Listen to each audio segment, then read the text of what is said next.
Hello, everybody. I hope I am now live. Welcome to the stream. Hopefully, you can all hear me okay. I can see there's already 64 of you, 65 of you in here, which is insane. We've got a lot to go over today, but first, let's take a look at who is in the chat.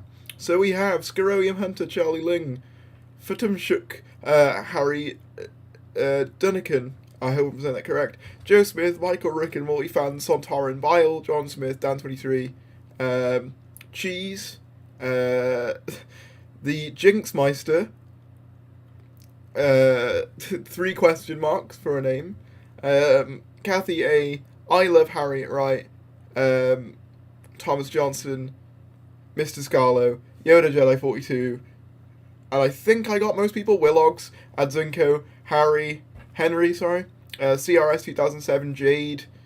Hello to everyone here. Obviously, now I will admit, this title could age very poorly, but I'll get into why in just a second. But welcome all of you to the stream. I hope you're all having a lovely day. It's been a while since I streamed, actually. It's been about, what? I want to say it's been about 2-3 weeks since I did a live stream. I've been working on like video stuff, and I'm actually away tomorrow, so that's why I thought I'd do this live stream now to get you all up to date on all the latest stuff before I go away. We're going to be talking about some filming updates. We're going to be talking about some, like, we might do some Reddit leak stuff, and obviously there's the namesake of the title as well. So lots of interesting things to discuss. But if you're all ready, can I get a hell yeah if we're ready in chat? Just spam hell yeah if you're all ready to get into it. By the way, if you haven't already, please do like the stream. Ooh, I just whacked my TV remote. Oh, where's my hat? Good point.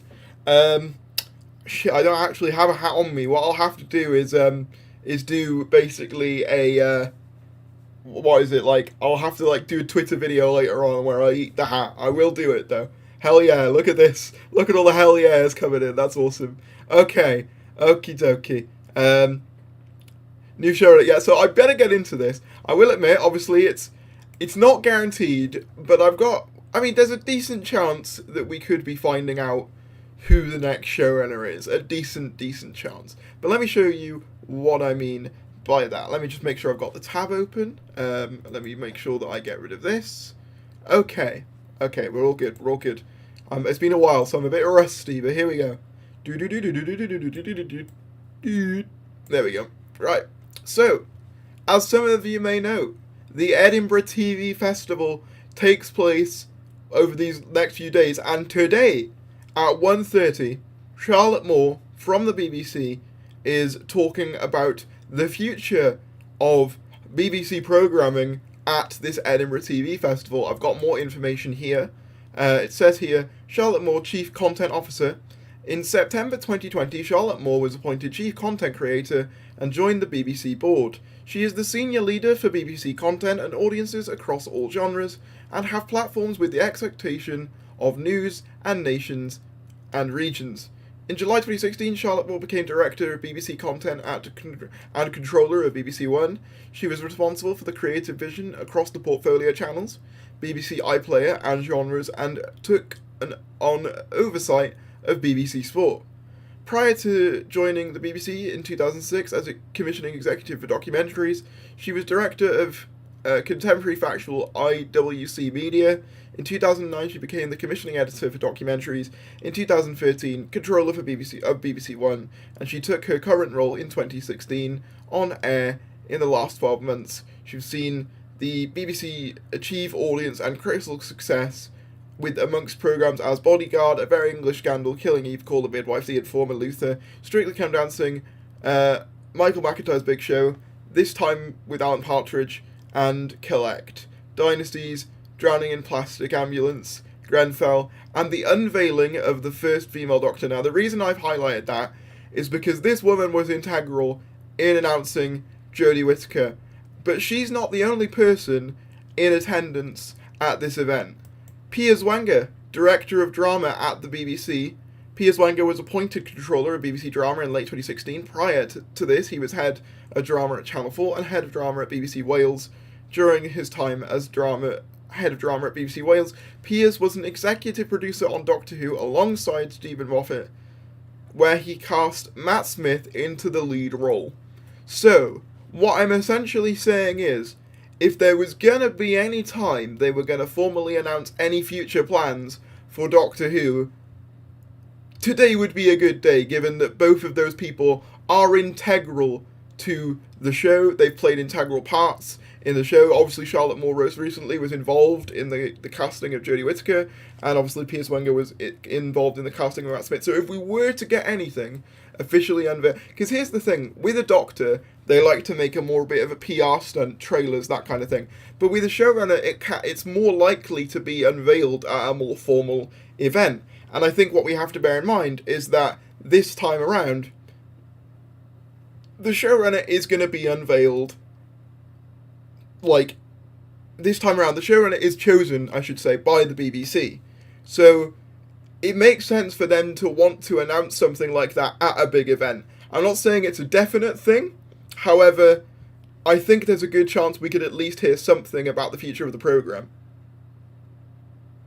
I feel like they might announce it when they're going to announce the next Doctor, for anything. I think we'll hear about it sooner than the next Doctor, definitely.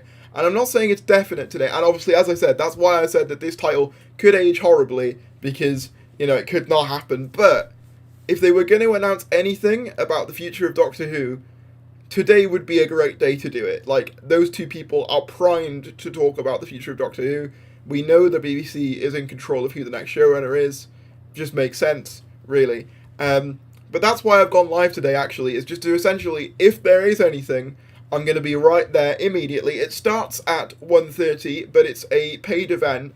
It was like 160 quid to go watch it, as in, like, virtually, and I wasn't going to pay that, to be honest with you. But if anything does come out, obviously, we'll be the first to know right here. We're the only people live streaming at the moment, so if anything does get announced, we're going to be right here to talk about it, if it does. But in the meantime, we have some other smaller news articles that I'd like to go over you with, as well as little tidbits of news.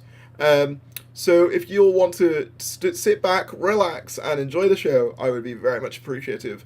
Also, if you haven't already, I know that a lot of you probably already are, but please subscribe and like the stream if you haven't already. But let's get into all the different news, shall we?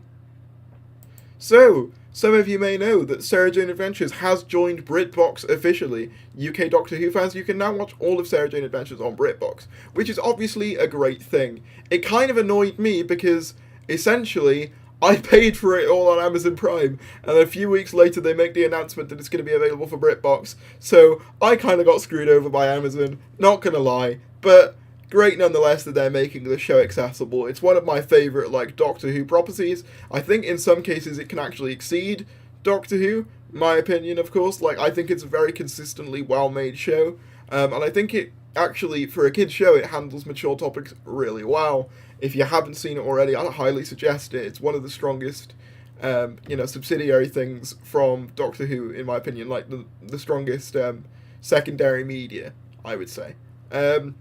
So, interestingly, I haven't actually clicked the link here, but interestingly, we've had the announcements of some new Doctor Who Hero Collector figures. So here's your first look at the 9th to 13th set, I should say, plus brand new figurines to add to your collection from Hero Collector.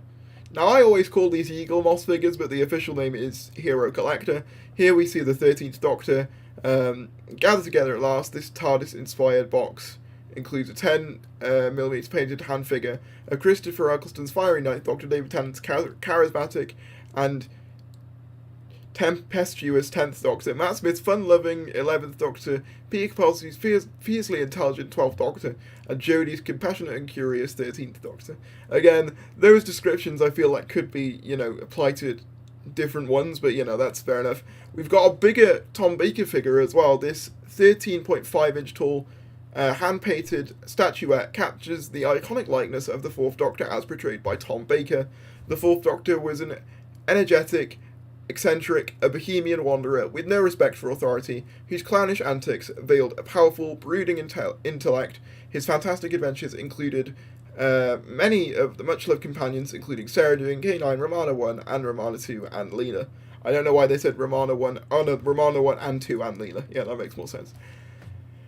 Reunited, so there's the Sixth Doctor and Perry. The Sixth Doctor was caustic, melodramatic, and downright stubborn, a significant change from Peter Davies' Fifth Doctor. I love how, like, the Sixth Doctor just gets completely dumped on this entire, like, synopsis. I think that, you know, it was like when it was Colin Baker's birthday, and the BBC press office put out a tweet being like, happy birthday to Colin Baker's Doctor, some people's favourite. It's like, it was either happy birthday or it was like, this was the day he was first brought on.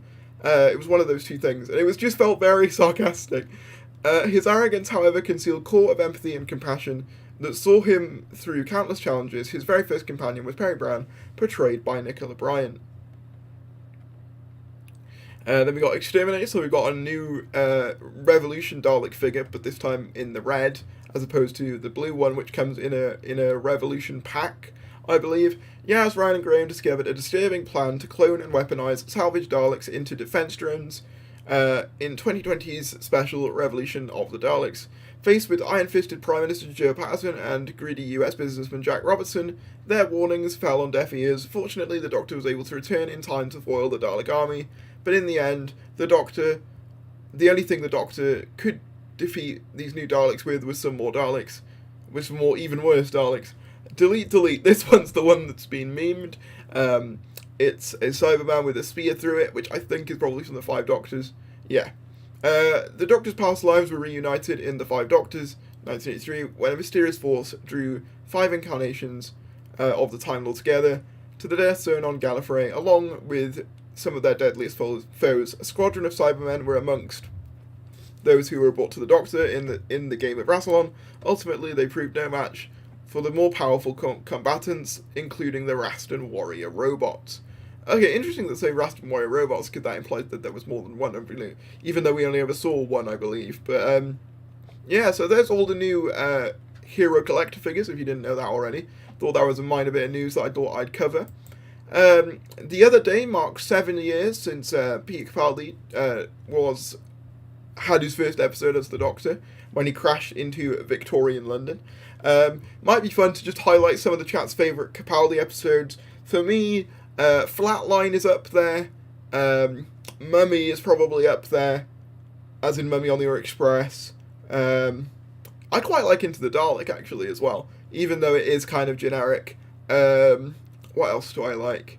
The Cyberman 2-parter in Series 10, Oxygen. I Heaven Sense, the really obvious one, but like I do think it's slightly overrated, dare I say it. But yeah, what's some of the chat's favourite 12th Doctor episodes? I thought that would be a bit of a fun thing to talk about. Listen, Flatline for sure. Oh yeah, Listen's okay. I think Listen, I think the payoff sort of makes Listen a bit weaker for me, but yeah, fair enough. I do like Listen as well, so yeah, that's a good choice. Hell Ben. Oh, I don't like Hell Ben. Oh, okay, what are your thoughts on the No Way Home trailer? I want to talk about this. If you'll indulge me a second of No Way Home stuff, I am so hyped. Oh yeah, World Up in Time, so the Cyberman 2-parter. Well, the first part anyway. Mummy, Flatline, Listen. So yeah, a lot of the ones I already said. Twice Upon a Time is a great regeneration story. I disagree, but fair enough. I think, for me, it feels a bit low stakes and kind of, it takes a bit of the attention away from the 12th Doctor. But, what was I saying? Yeah, No Way Home trailer. I'm really hyped. Just the idea of seeing Alfred Molina's Doc Ock, Willem Dafoe's Green Goblin, Jamie Foxx's Electro. It doesn't even feel like a real film at the minute. It feels like just something that, you know, it feels like it's something out of a dream. And the idea of Tobey Maguire and Andrew Garfield being in the film, Spider-Man trailer bait, and you know I like it. I know you do, Matt, and I do as well. It's absolutely amazing. I know people are saying, oh, we didn't get to see Toby or Andrew in the trailer. I'm sorry, but they're giving you literally everything you want. Like, at what point, you know, don't get me wrong, I'm always an advocate for when I think companies, you know, don't show enough trailer-wise or they're underperforming with marketing. Doctor Who, sorry. But in this case, they're literally, giving you everything you want. They're obviously saving Tobey Maguire and Andrew Garfield for a later trailer, if not the film itself. So I think that the complaining has been really, just unnecessary, quite frankly. I think they're doing a very cool thing. I also don't really get the criticism that, Doctor Strange is out of character. In the first film, he was kind of cocky and arrogant, and in the No Way Home trailer, he's kind of cocky and arrogant. That, and he's dealing with, a child, so everyone's patience is a little bit less when you deal with children. That's just how it is. So yeah, I think it's a really good trailer. I'm sold on the premise. That's the thing as well. I was worried they were just going to do multiverse stuff without an explanation, but they've explained it. Obviously we know through Loki and stuff, spoilers for Loki by the way, that the multiverse is a bit weaker now, and we also know that obviously through the No Way Home trailer that due to Doctor Strange's magic, it's kind of sort of made the multiverse more vulnerable and sort of maybe teared a hole in the multiverse, allowing for these Sinister Six members to come through along with the other Spider-Man. Yeah, they've explained it well. I like that they're carrying on the Peter Parker identity stuff. I really like the chemistry of Zendaya and Tom Holland in this one. I think that's really growing in a really organic and fun way. It doesn't just feel I think their connection just feels very genuine to me and very modern.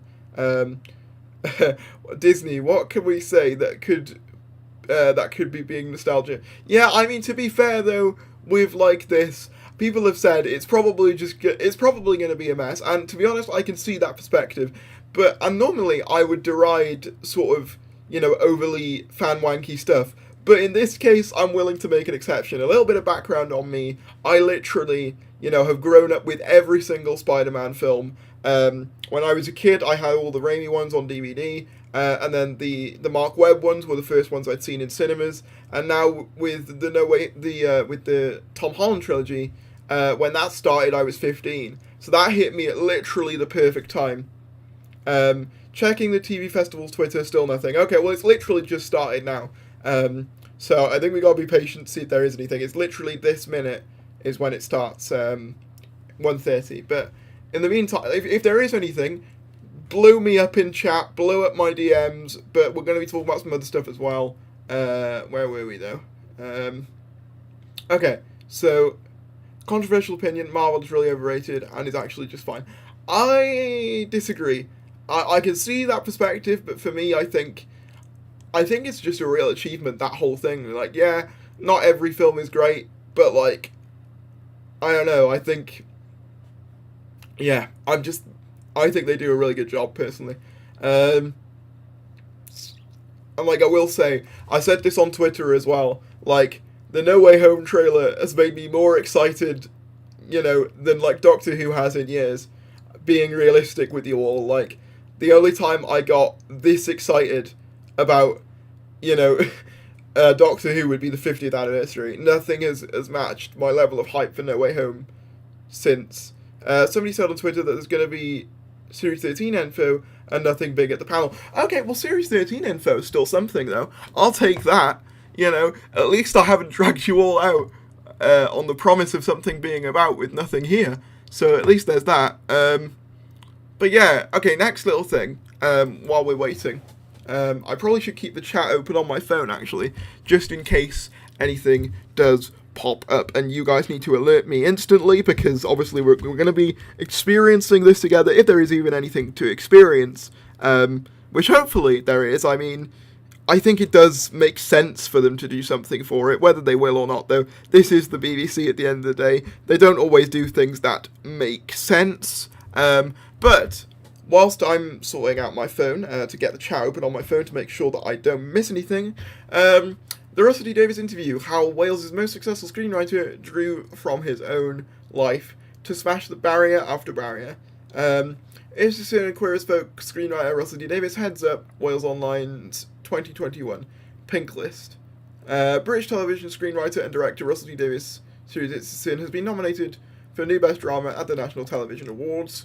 When your body of work contains such glass-ceiling stuff as Queer as Folk, Torchwood, Cucumber, Years and Years, and most recently the phenomenally eye-opening It's a Sin, Figuring out where to start the conversation is tough to it takes some thought. And interviewing Russell T Davies in a 30-minute Zoom session seems woefully limiting to talk about all his, but luckily the fantastic storyteller he is means that he's open and chatty, as one would imagine. A self-confessed TV buff being interviewed by a fellow member of the Square Eye Collective, there's a danger we'll just talk telly for half an hour. So, delving right into where I want to talk is topping off the 2021 Pink List. His response was lush and modest. Lush and modest. When people say lush in an article, you know it's Wales Online. Like most of his work, looking towards the future, you can also read about non-binary Mayor Owen J. Hercombe, who comes in second place here, and Tiles LGBT campaigner Lisa Power in third position here. Okay, so it's basically a very interesting article about an award he's won and the guy's history. And the most interesting quote was him saying that, like, he can't wait to be a voice of the past, essentially, and he can't wait for new people to take over and carry on what he did, which I think is a really nice sentiment, and the idea that, in fact, you know, people will carry on his level of representation in media. A very cool little article there. I won't read the whole thing, of course, because, you know, we've got a lot to get through, but yeah, very interesting article, would highly recommend a read by Wales Online. Okay, so Doctor Who's Philip Hinchcliffe admits he didn't consider the repercussions of the Mobius Doctors. Now, if you'll remember, if you watched my previous news video, so not the leak video, but the one before that, we spoke about Radio Times article about Philip Hinchcliffe, and this is basically a follow-up article talking about how he didn't think through the Mobius Doctors, which obviously applies quite relevantly now because of all the Times Child stuff. It wasn't thought of at all, says Hinchcliffe, who was producer on the classic series between 1974 and 1977. Doctor Who's Mobius Doctors moment has sparked decades of fervent fan discussion and continues to impact the TV industry to this day. To the TV series to this day, not the industry. But the man responsible has admitted that the scene in question was totally ad hoc. In case you're not familiar, 1976 Doctor Who story The Brain of Mobius saw Tom Baker's Fourth Doctor go up against the Time Lord criminal Mobius, with the pair facing off against in a mind-bending contest. I cannot speak today. The sequence saw images of Doctor's previous incarnations, as played by John Pertwee, Patrick Troughton, and William Hartnell, displayed on screen, with them being displayed 8 other mystery faces. Now, I always assumed, I'll just say my piece on this, I always assumed that they were just, you know, like Morbius's incarnation, because it's implied that he's a Time Lord as well, but apparently not, I guess. The sequences saw images of Doctor's previous... Oh yeah, no, I've already done that. The scene has caused much debate within the Doctor Who fandom, divided as to whether these 8 faces were intended to represent incarnations of the Doctor. Before William Hartnell's first, the Philip Hinchcliffe producer on the series at the time said, via 1996 reference book Doctor Who: A History of the Universe, it is true to say that I am tempted to imply that William Hartnell was not the first Doctor. Speaking to Radio Times to promote The God of Phantoms, the latest in his Philip Hinchcliffe Presents series from audio producers Big Finish, Hinchcliffe said that the introduction of the so-called Mobius Doctors, was not thought of at all. Hinchcliffe's plan had originally been to feature well-known actors as these pre-Hartnell Doctors for something of a throwaway gag, but these plans were disrupted, meaning that a number of production staff, including Hinchcliffe himself, had to pose for the shots. We suddenly got a call. I think this was one of the production days where we were in the studio, probably rehearsing. Hinchcliffe explained, I think it was in George Galatio, sorry. I think it was George Galatio, who was my sort of associate producer, who said they'd got a problem. I don't know if equity got onto it or whatever, but we couldn't afford to have all these actors in the photographs, each one being paid. He said, we need as many people as possible down in the photographic studio now, and so anybody who was in that day working on the show, or could be grabbed during lunch hour, was corralled and marched down to the wardrobe. I think Doctor Who writer Bob Banks Stewart happened to be there talking about the script, so he was marched off. This is really funny, actually. We all piled in there. and they just put all these really funny hats on us, and all shoved us in front of a camera. So it was totally ad hoc, really.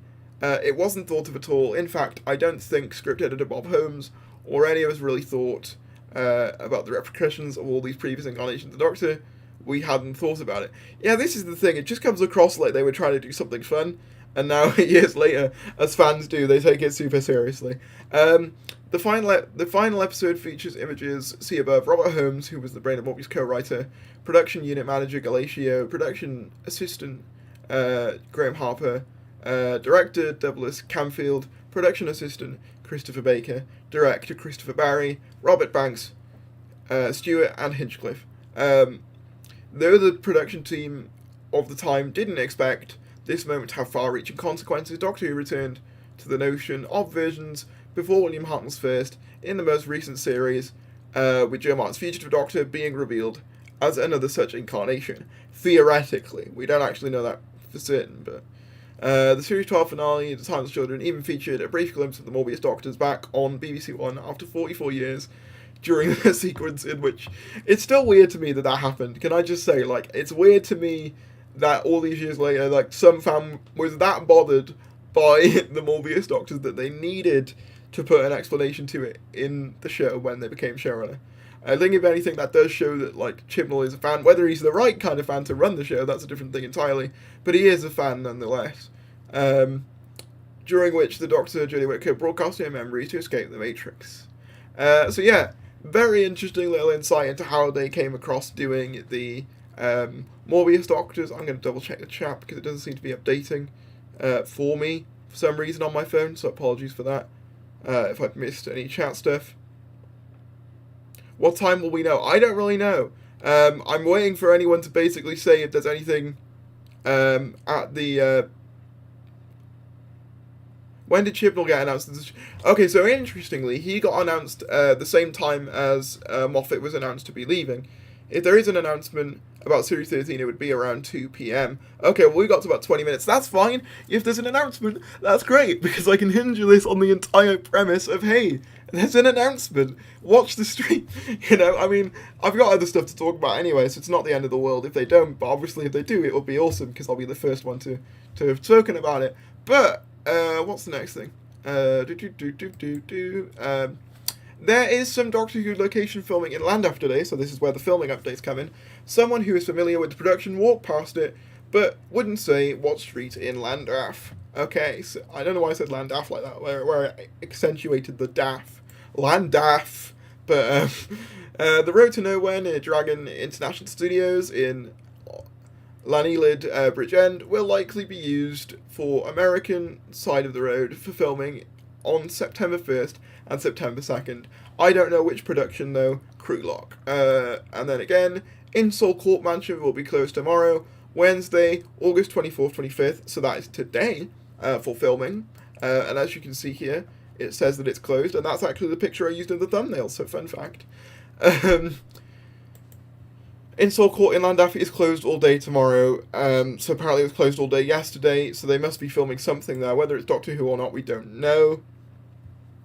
My contractors drove past Insall Court in Llandaff and said there is no filming going on right now, but according to their Instagram on the website, it is definitely closed for filming tomorrow.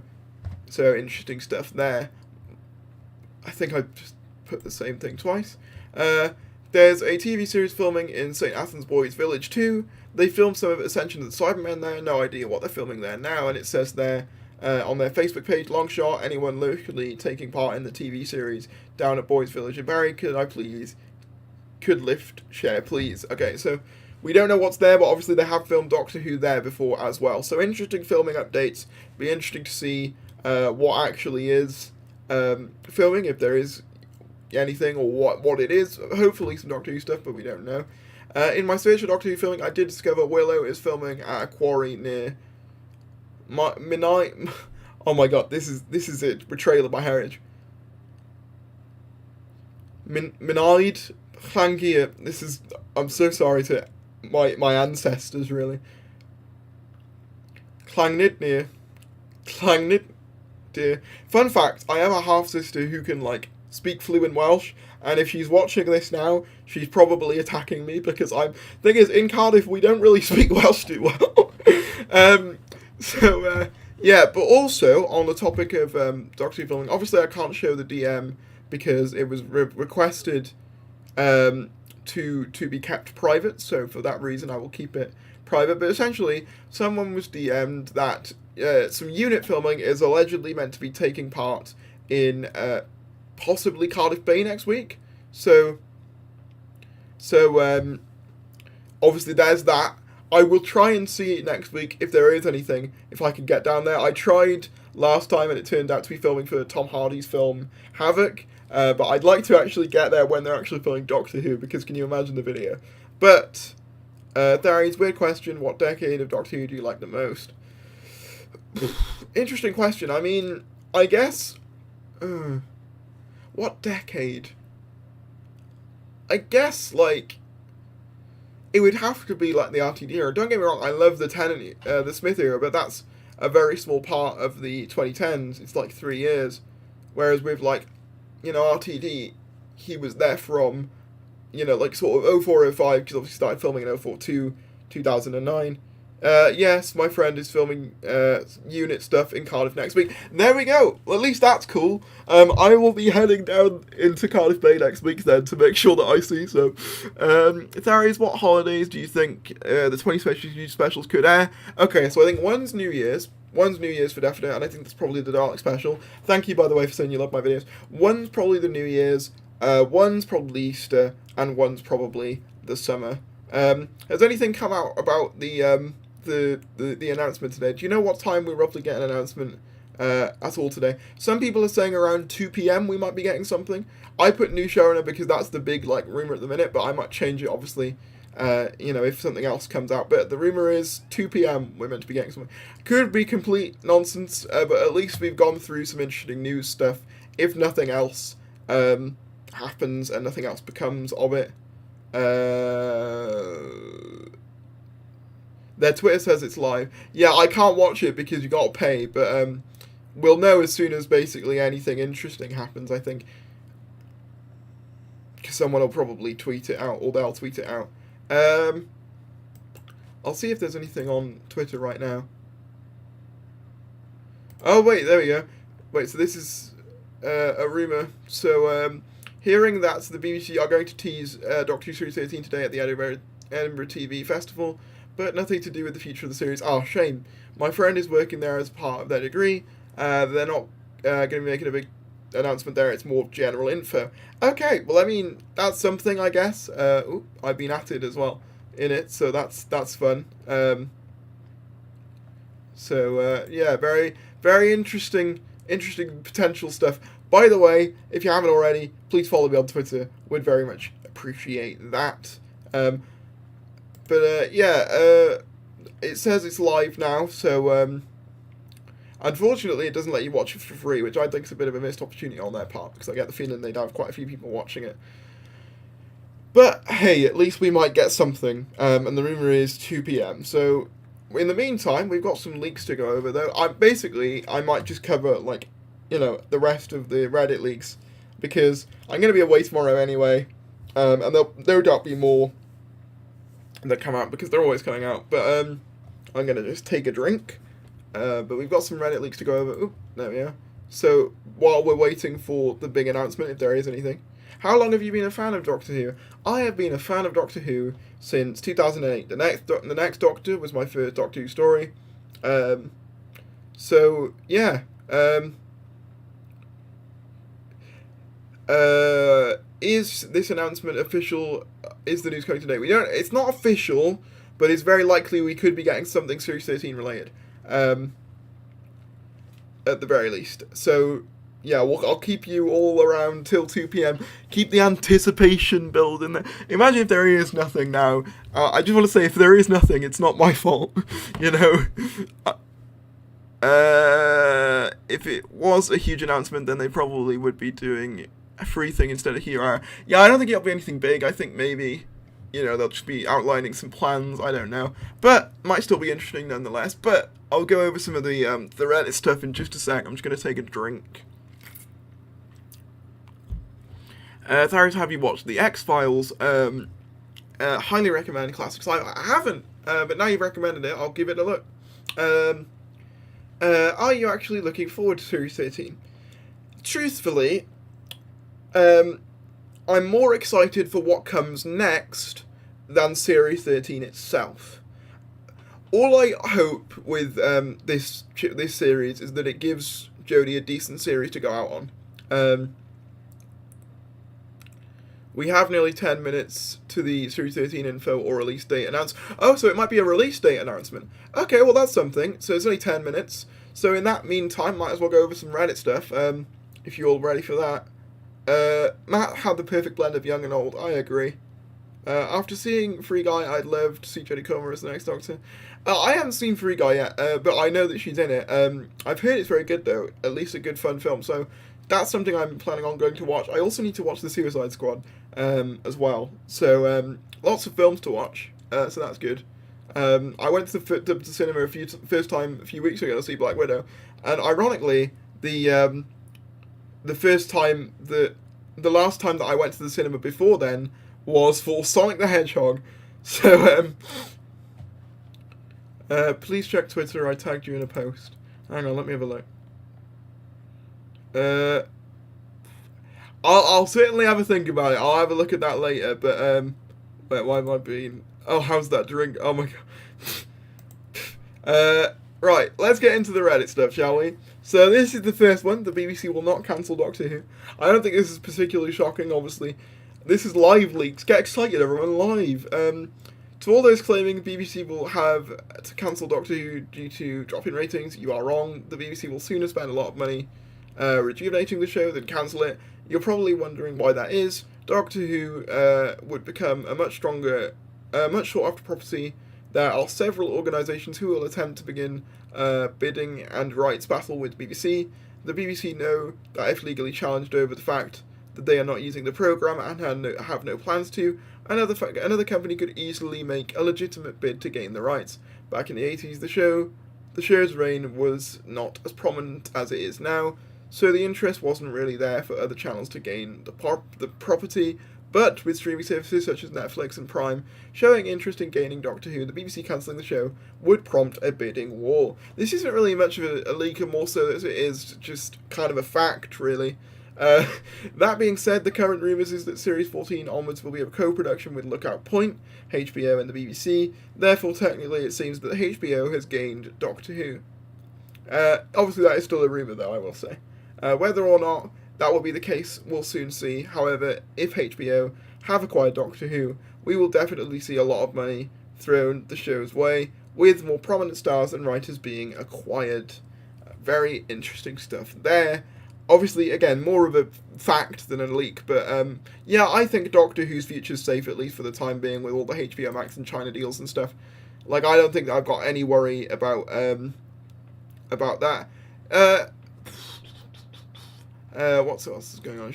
I see Doctor Who, like EastEnders, they're too popular to get rid of. Exactly, it's too...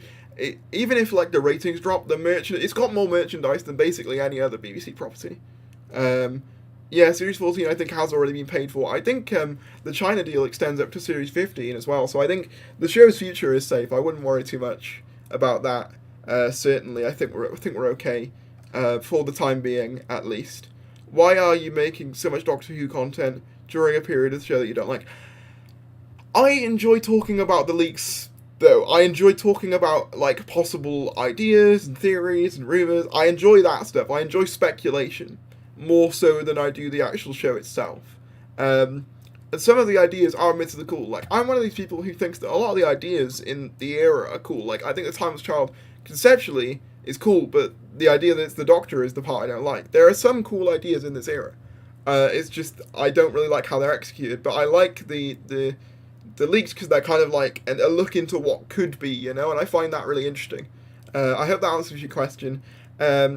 As for, like, other stuff, I just find news really interesting, and the thing is, like, I find talking about Doctor Who interesting, even if it's an era of the show I'm not particularly fond of. Like, it's just something I can drone on about for ages, as these streams kind of prove. We've been here for 40 minutes just talking about random stuff. Missy might come back. Jodie mentioned at her Comic-Con that she's made Never made any references to the recent eras or even seen them. Yeah, Missy would be a fun one to come back, I guess. 8 minutes ago, probably nothing. Yep, you're probably right. But Tharies, you would have. Who would you have chosen for the 13th Doctor? What, if I had control? I'm not sure, honestly. I don't really know. It's hard to say because they'd have to be someone who was available at that time. So I'm not really sure. But next one. See, this one is literally called Doctor Who Series 13 leaks. So that is why I called them leaks, because that is what they were called on Reddit. But I have had information about Series 13 of Doctor Who confirmed with me, and this is what it was. There will be 6 episodes. Obviously, Jodie and Mandip will leave in 2022 after the specials have been broadcast. John Bishop will stay on for Series 14 and 15. Possibly 15, I should say. That I don't buy, because even during the filming of Series 13, John Bishop's been really busy, so I can't see him staying on beyond Series 13. I can't see that, and I think a new era is going to want new companions. I think that's just how it's going to go. The Weeping Angels and Sontarans, as in like they put an extra U in there, are returning. The majority of the episodes are two-parters. Not true, I don't think. There's only 6 episodes, and if they were all two-parters, then you'd have like what, a grand total of like 4 stories, I think, something like that, in the series. So I don't think that's true. Yeah, this league I'm not confident in. I can't lie. The 60th will happen, but will be smaller in scale compared to the 50th. The 60th will be 8th Doctor onwards, to the 14th Doctor is included. Ollie Alexander is the most likely 14th Doctor, teaming up to stop the Doctors. Again, Ollie Alexander, I can't see either, but enemies, Daleks, Cybermen, Weeping Angels, etc., from destroying time itself in order to create a genesis for the enemies of the Doctor. A new genesis of the enemies of the Doctor would be interesting, but 60th is possibly called the enemy of time. Sontarans and Weeping Angels are the 2 biggest monsters in Series 13. The Angels are the main villains. That's all I have so far, thanks for reading. Well, yeah, so someone says that all the episodes are one big story, there's no 2-parters. Yeah, I don't think this is true, personally. So, yeah, very interesting stuff. Well, I say very interesting. It's very interesting to see what I don't think is true. I don't think this is accurate. But do you guys think this is accurate? I don't. Yeah, I agree. This one is a bit of a poopy one. Yeah, 29% upvoted. Wait, what was someone just said a question. What do you think the fate of Yaz will be?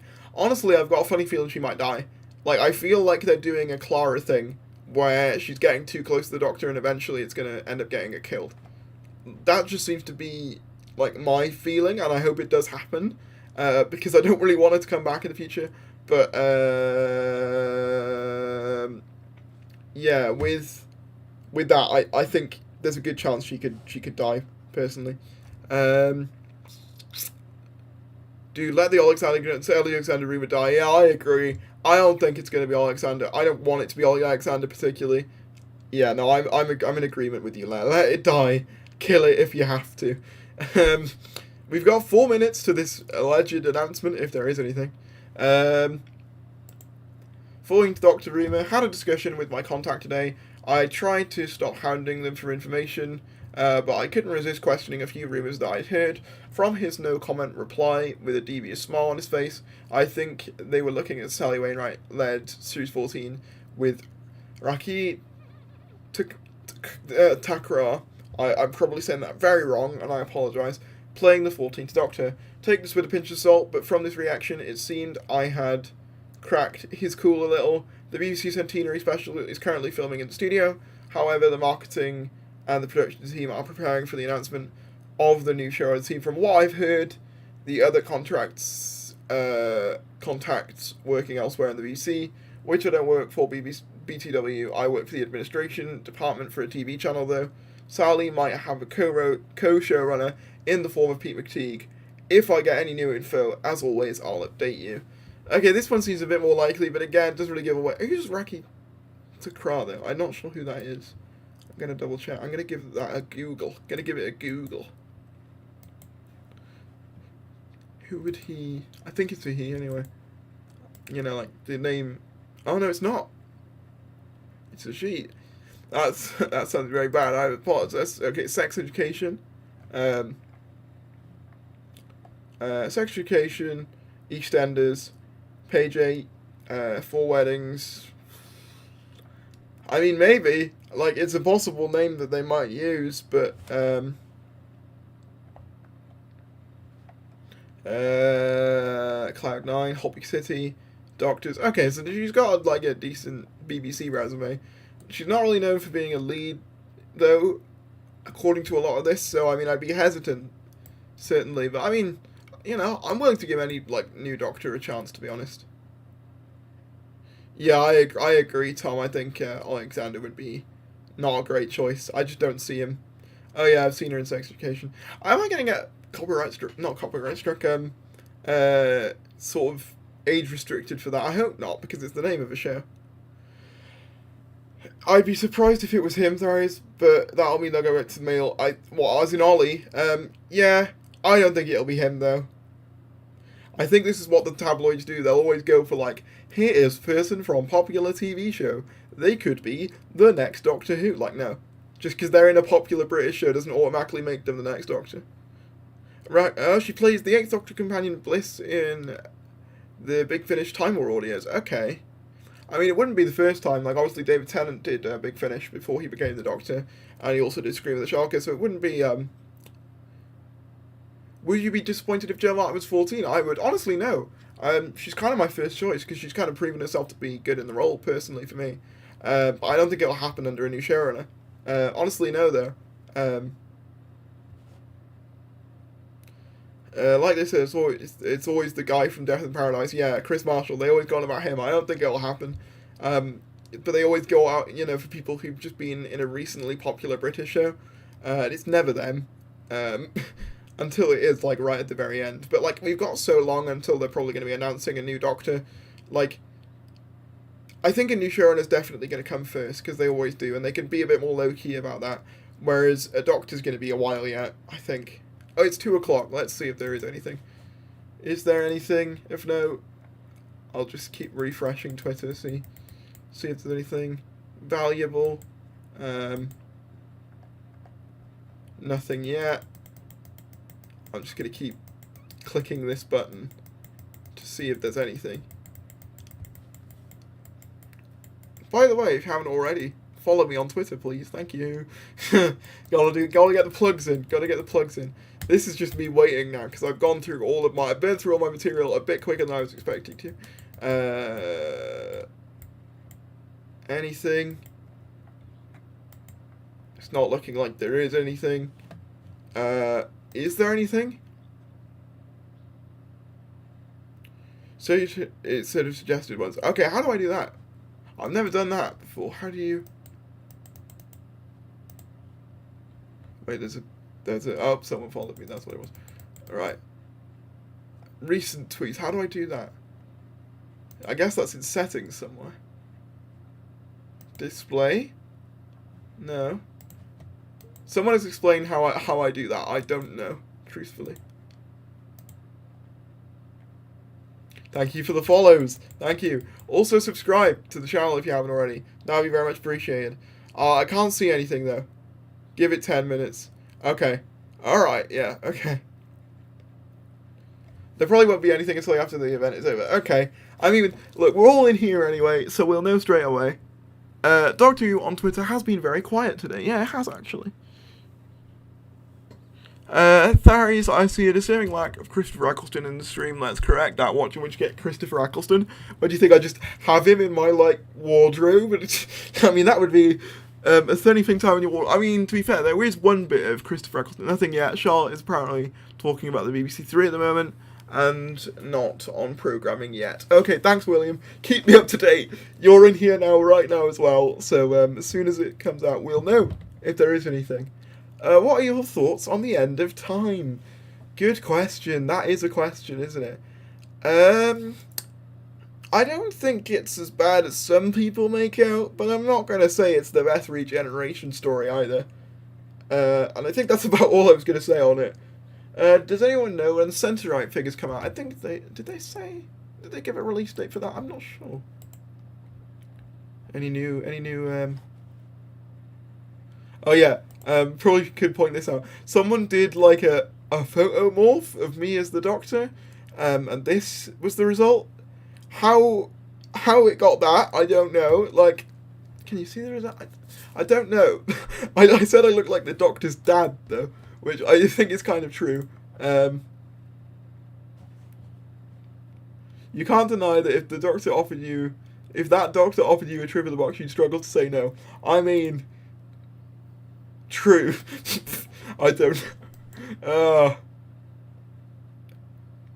Damn! Imagine if Kanye was the new Doctor. Memes, yeah. Imagine if it was Idris Elba, Knuckles, and the Doctor. Imagine if Chris Chibnall will also be the next showrunner. Oh no! Imagine if they announced that, like, he will also be the next one. No, yeah. I don't think it's that bad, but I don't think it's the best one either. End of Time, though. I really like Time of the Doctor, but I know a lot of people don't like that one. Recent tweets, go to the top and click on there, and you can change your timeline. Wait, where? How? What do I click? I don't understand. This? Oh, see latest tweets. Oh, thank you. You know what? It's way more useful. Thank you very much. I don't know why I didn't. I've literally spent so much time on Twitter for, news stuff, and I've literally never seen that as a thing. Right, it could be any moment now. Any moment now we could get something. We're probably not. I'm gonna be real with you. Like, there's probably not gonna be anything, but it could be. Jodie showrunner, Chibnall Doctor. Oh my god, they reverse roles. Would you be upset if the 13th Doctor was a man? 14th Doctor was a man? Honestly, no. Like, this is my thing. Personally, for me, I will support. If you want the update, search EDTV Fest. I will. I'll have that. I'll put that in Twitter. But basically, no. I wouldn't. I'm gonna put I'm gonna put myself behind whoever they choose. Man, woman, whatever. Whoever they choose, I will support them. I might have my reservations, but I'm gonna support whoever they choose next. I think, until they eventually,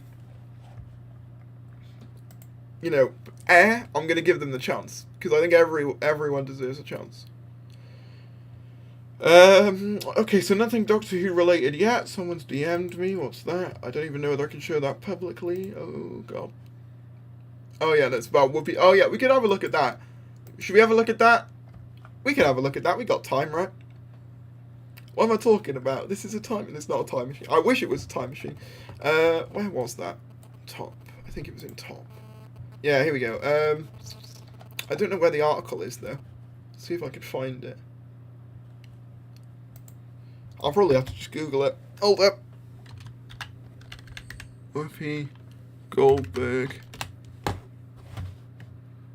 Whoopi Goldberg says that...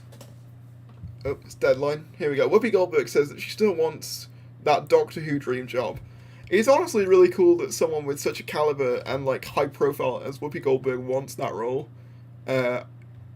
Continue to deadline. Skip. And, cancel that. I don't want to see notifications. I don't want an ad either, really. Just hurry up, really. There we go. Whoopi Goldberg's this year's international icon at the Edinburgh TV Festival said on Tuesday that despite achieving hallowed EGOT status in her 40-year career, there remains one British TV role she would dearly love, but will possibly remain beyond her grasp. I wanted to be Doctor Who and still do. I think it would mean an evolution into being an American, and I don't know that that's correct for Doctor Who. I don't know I can usurp that as much as I love it. I love watching it still, and in all its iterations. It's weird to me that Whoopi Goldberg's such a big Doctor Who fan. I love it though. I love it. There are certain things that are blatantly all English. Doctor Who is like that to me. It's like Marmite, it's very English, it needs to stay that way.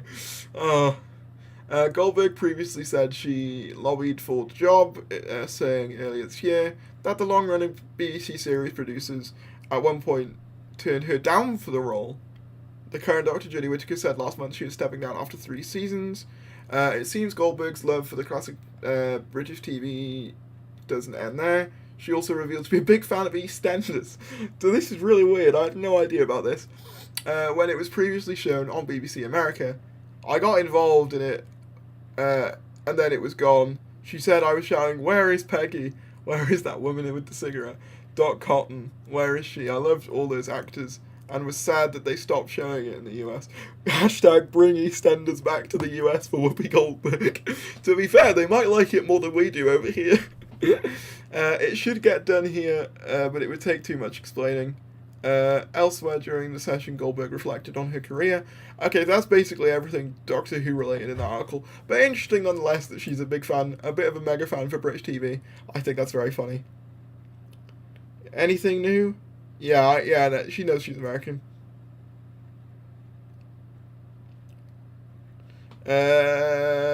Anything new yet? We're just sort of waiting now. We're in that preminal waiting period. Anything new? I'll check my notifications. No. Nothing yet. I've got a funny feeling there might just not be anything. I'd love it if I was incorrect, but as long as this goes on, the longer I'm thinking, is there going to be anything? And if nothing else, we've covered a lot of things. We've covered, all the Edinburgh TV film stuff. We've covered the Sarah Jane on BritBox, the Hero Collector stuff, the 12th Doctor sort of anniversary thing, the RTD article, the Philip Hinchcliffe article, the production news. We've done a lot of stuff anyway, so even if there isn't, there'll be some stuff. When's the reveal? I don't know. Assumably there's meant to be... Apparently it might be at the end of the show now. Apparently there's 2 message requests. All hail King Eggshell. That's just... nothing yet. I'm wondering if there will be anything at this point. Now we're just waiting.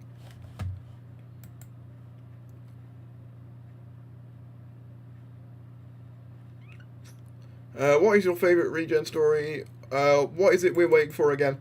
Could be 3 PM, the announcement, don't know. Apparently there's going to be an announcement at some point. I don't know, I'm just sort of waiting. Piers Wanger's now joining Charlotte. Okay, he's heavily involved in Doctor Who. Okay, they're both heavily involved in Doctor Who. We could be getting something. How do you know? Is it in the Twitter? Is it on the Twitterverse? Or have you paid for the event? Because to be fair, I wouldn't envy anyone who's paid for it because it's a lot of money. I can't see where they've said the Piers Wanger's joined. I mean, I believe you, William. I'm just not sure where it says it. Davies, John Bishop has put up on Instagram saying that he's going on tour next week, so maybe he's finished filming soon. I think so. I think they're near the end now, right? It's late where I live. I need this announcement soon. I know how you feel, man. I know how you feel. I mean, it's not even that late here, but it's just that I've been streaming for an hour, and we've not had an announcement, despite there apparently being something. Or at least there's a big rumour for it to be something.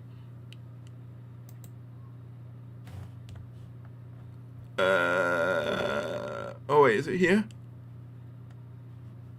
I don't know where it says Piers Wanger.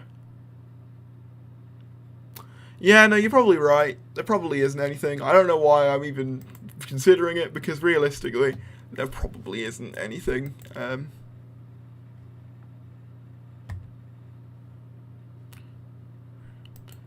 But what's the situation? I've just arrived. We're apparently waiting for some form of announcement, of some kind, maybe. That's basically what's going on right now. Even if it's just something at this point, at least I can say, oh, there was something. But I doubt that I don't know anymore. Oop, oop, oop, oop. Someone's added me. Time now to hear from BBC directors. That's Piers Wenger. So, is there going to be any Doctor Who stuff? I don't know. I sent you a DM, Terry. Alright, I'll take a look. Getting hot in here. So yeah, that's... Okay, so now they're getting Piers Wenger in. But does that mean that Charlotte Moore's leaving?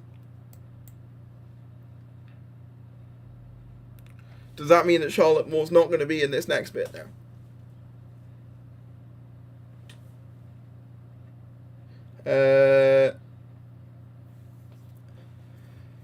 I mean, someone said they could just wait till the end of the event. I don't know when the event finishes, but like...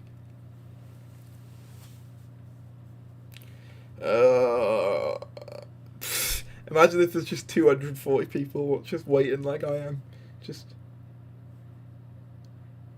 We're looking for a possible announcement at the Edinburgh TV Festival. My guess, the BBC's wanting to make Doctor Who even bigger, hit, and the rumours are around 2 showrunners. It's my guess they'll make it like D&D, the duo behind Game of Thrones. Yeah, could be. Pyramids of Mars Special Edition.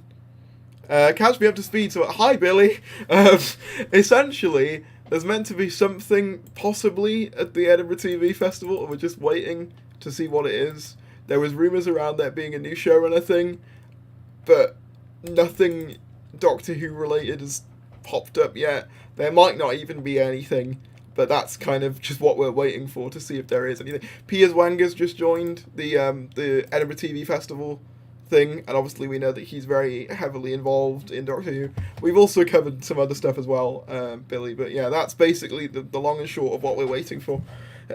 If there is anything, I don't know. The next Doctor Who showrunner should be a potato. I agree. Sign me up. It'd be great. Get everything to be a pating. Even the Daleks, just make them patings in Dalek costumes. The BBC marketing machine would want something more exciting than the very ordinary backroom Charlotte Moore. Lovely as she is. I mean, I don't know though, because like, showrunner-wise, they don't need to make as big of a deal of it. I'd imagine programming is in the next section at 2:15, as nothing has been said about any show yet, and they always talk about programming and announce stuff, but nothing yet. Okay, so it's now 2:15, so maybe there'll be something, I don't know. The more this goes on, the more I just think this is going to be a bit of a damp squid, truthfully, but we're here now. And if nothing else, maybe the real Doctor Who announcement was the friends we made along the way. Oh. You know, I thought if there was going to be something, I was going to be really on top of it, and I was going to be like the first person to cover it, but now it just seems like I'm just following something that doesn't exist. That's the impression I'm getting. Whenever I filter this from latest, it doesn't actually. There are some quotes from Charlotte Moore. Wait, about Doctor Who? Someone's just sent me that.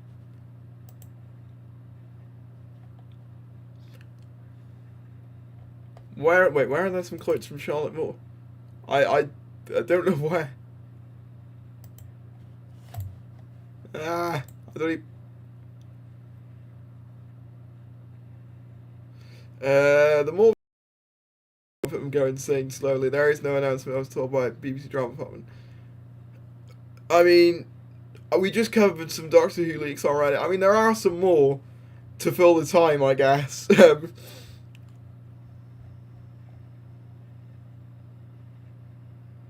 I mean, to be fair though, like, they normally announce it's actually irregular for us to wait this long.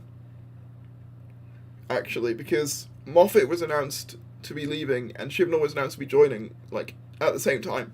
So a wait this long is actually kind of irregular. You know what? There might not be anything, you know? Enjoying the stream, Sarah. Thank you. Thank you. Thank you for sticking by it. It would be, you know, the time that there's, you know, not actually anything that I'd decide to be on time with streaming, wouldn't it? That's just my luck, really. Yeah, that's the thing. I don't want to end the stream because they'll probably announce something. That'll just be my luck. That'll be my blooming luck. They'll announce something as I leave. Because that's just what happens.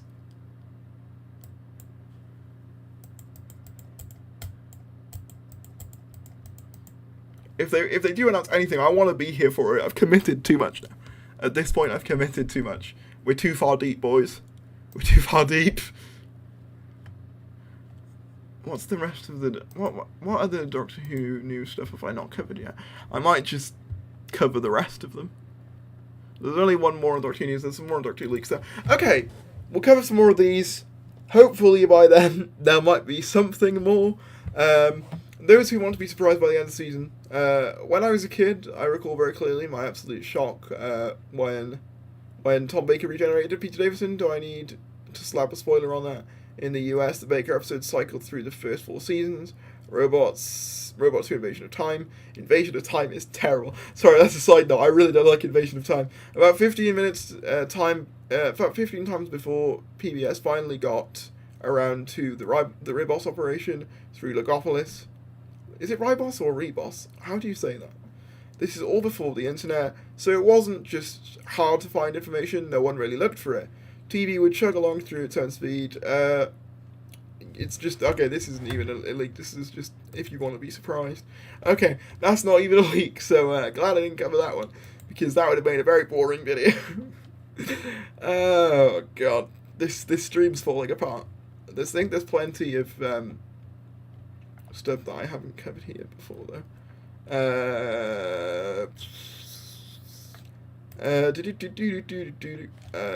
Okay, so, you know what?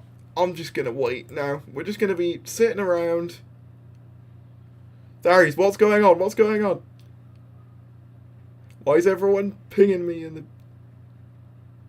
TV Zone said they was gonna ask Doctor Who questions at the event, so maybe we hear something at the very end. Okay. So you're telling me there's a chance? Nothing yet, nothing yet. We're waiting, we're waiting. We're keeping it real, we're keeping it real.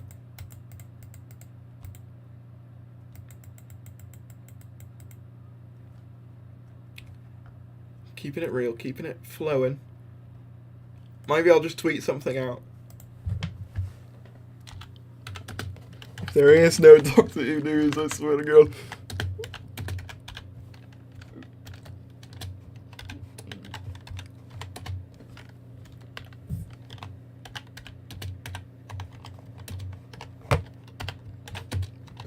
I'm gonna have 300 people. I've like, well, more like 250 probably at peak. I don't know what the peak of the stream was. 250 people looking to kill me.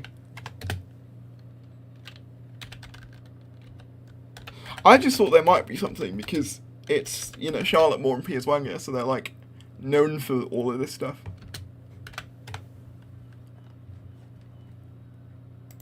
Shit. I didn't mean to do that. There we go. Tweet that out. Boom. Okay, you've watched me make a tweet. There we go. Look at this amazing content. Wheelchair Gang, yeah. Everyone spam Wheelchair Gang in the chat. We can manifest it. We can make it happen.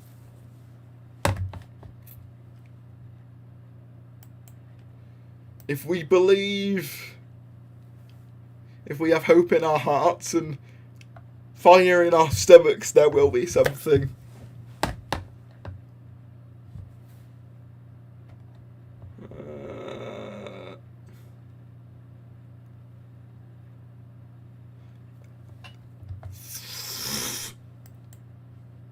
Yeah, spam it. Let's keep it going. Adam Eyes, you ruined the train. God damn it. Don't worry, they'll see your tweet and then they'll have to put out some news.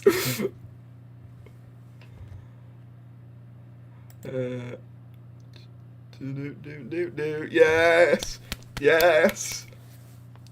Keep it going. We can do it. We can build it as long as we believe. There'll be something. TBH, I feel like the official Doctor Who Twitter account would announce. I mean, they probably will if there is something though, like that. There's a couple of Doctor Who Reddit pages, down 23. One of them's Doctor Who News, one of them's Doctor Who Leaks, one of them's just Doctor Who. There's a few different ones. But yeah, that is one of them. I am the new showrunner. Oh my god. The real new showrunner just popped in the chat. Let's go. Oh, what has this stream turned into? Man.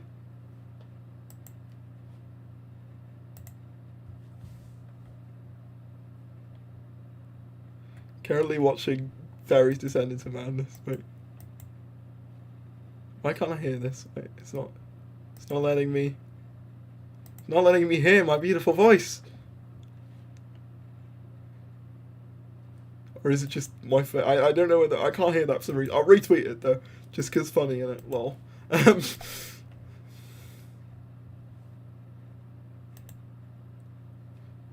Oh man. It's more like 220. Yeah, I mean, yeah. Eggshell gang. Oh. I'll be more likely to actively hunt you. Fair enough. Please just show something. For the love of God, give me something so this live stream isn't a total con. I mean, it's not anyway, because that we did talk about leaks and filming updates. It's not a complete lie. I said my thoughts on the Spider-Man No Way Home trailer a bit early in the stream, but to summarise, it's awesome. Can't wait to see Alfred Molina, Willem Dafoe, Jamie Foxx, Tobey Maguire, Andrew Garfield, everyone back. It's going to be sick. JX's the new showrunner. I better be alongside Stu Bagfull, and I better get an episode, Jay. I swear to God. Stu Bagfull is my Moffat. He'll write all the good episodes while I'm in charge. You'll have to make me like the... Would that make me the Chibnall? No. I don't want to be the Chibnall. Oh. You'll be waiting for it, probably. But we're going to do it together. We're going to believe. I can see clearly now the rain has gone. Someone tweet this. I can see all obstacles in my way. It's going to be a bride. I don't know what this stream is anymore.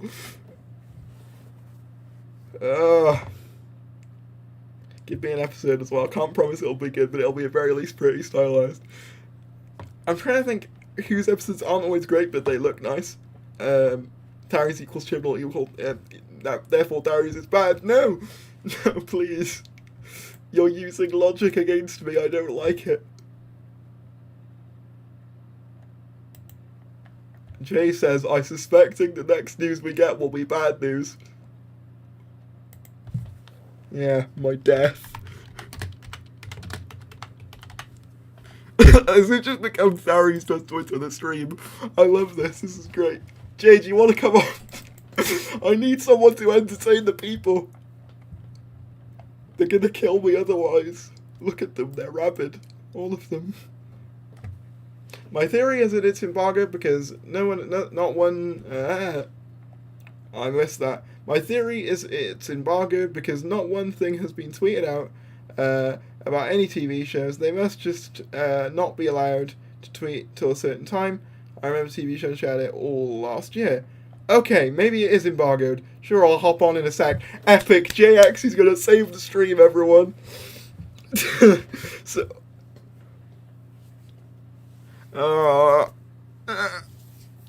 watch the Davies tweeting process. Yeah, it's a very magical experience. I'm sure you'll agree.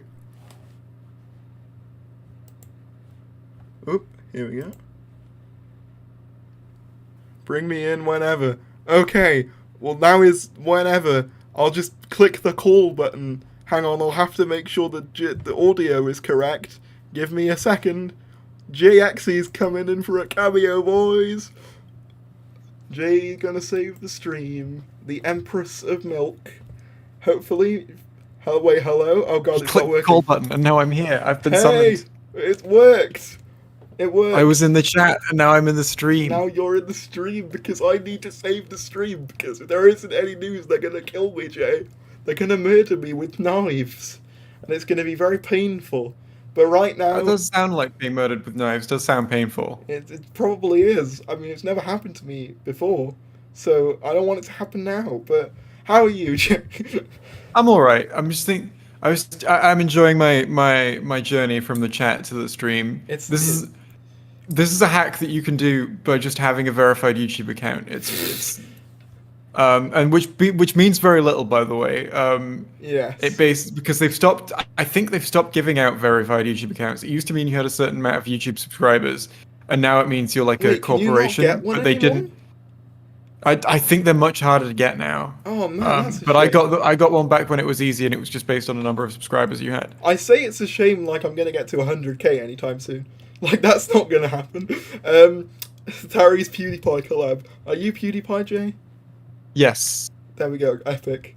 I mean, to that's be how I fair, got a verified account. do you read Reddit? I know I do. I've read some Reddit in my life. Yeah. Oh man, what is this? I suppose we haven't like spoken about things recently. Doctor Who wise. I mean, we've got some videos recorded in We the backlog, do. and I will make Everyone those. get hyped for JX, the Empress of Milk. Subscribe. Basically, what I've figured out is that I just want to have a backlog of recorded conversations that I can put on that channel at any point. Yeah. Because they're easy work when I'm burnt out, but I can still just sort of drag the relevant pictures into place, Epic. and I don't have anything else to do. That's fair. Yeah. They're essentially going to be coming out whenever I have writer's block. You know what? I respect it. It's always good to have some content in your like Scrooge McDuck vault of content. Exactly. Clickbait theories. There's no news. We will write. Jesus Christ. Let's make some news. Let's make some news happen. What do we do? I mean, to be fair, when you tweet out anything, it starts like a discourse. So, I'll start a discourse. Tweet out John God. Barrowman is gay. That's my tweet. You're actually gonna tweet that? No, I'm not gonna tweet that. That would start a discourse. People would try to be like, "What do you mean by this?" And I'd be like, "I don't know. It's words." I think that might actually be one of your least, like, controversial tweets. Ironically, you know. Well, I mean, a lot of my tweets that caused controversy were not controversial things to tweet. Like the last one that caused a lot of controversy was, "Oh, that's interesting. This guy's blocked me." Controversy. Yeah, that's essentially like Twitter in a nutshell. I think what I've realized is like just stating opinions on Twitter is the worst thing to ever happen. It just generally because like people were like, no, actually, and I'm like, well, okay, but like, it's just my opinion, though. Leave me alone. You know, it's depressing. Twitter moment. Yes, I agree, Willox. It is a Twitter moment. This is a bigger crossover than No Way Home. I agree. Even though like we've crossed over multiple times. I say. Oh, don't. There's some behind the scenes leaks from those if you want to cover them. I couldn't I? I mean, that is actually Yeah. some news, isn't it?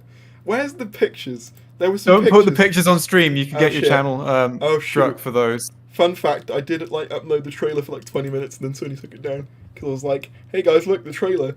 Probably shouldn't have done that in retrospect, but there we are. Yeah, what you want to do? What do you want to do with Marvel leaks? Any big leaks from like a massive, from like Disney? You want to talk about them and describe what's in them. Maybe do like an artistic recreation, but you can't show them. Stick man, No Way Home. Just like, look, here is the Dr. Octopus. Here is the Green Goblin. Where's the Reddit? I've seen some, but like I don't know where to find them. I'll have a look now, see if I can locate them. Whether anyone will be interested. I mean, we've still got up 200 people watching. For life of me, I don't know why. But they're here. Hello. Is there anything you want to promote, Jay? Minority rights. That, you know, I agree. That was Those are epic. good, I think. See, most beta YouTubers would have like gone, oh, subscribe, but no. You say about what you care about. Okay, so I saw this one the other day. I actually, you probably, I don't know whether you're still watching the stream, but you might not be able to see this. But I can read it to you anyway. I've got the stream up here. But basically, there was this Marvel Studios spoiler which allegedly is like the final like fight scene, or like the lines at least. So spoilers, I guess, maybe. also, it's probably not true, but it maybe is. So, let's go.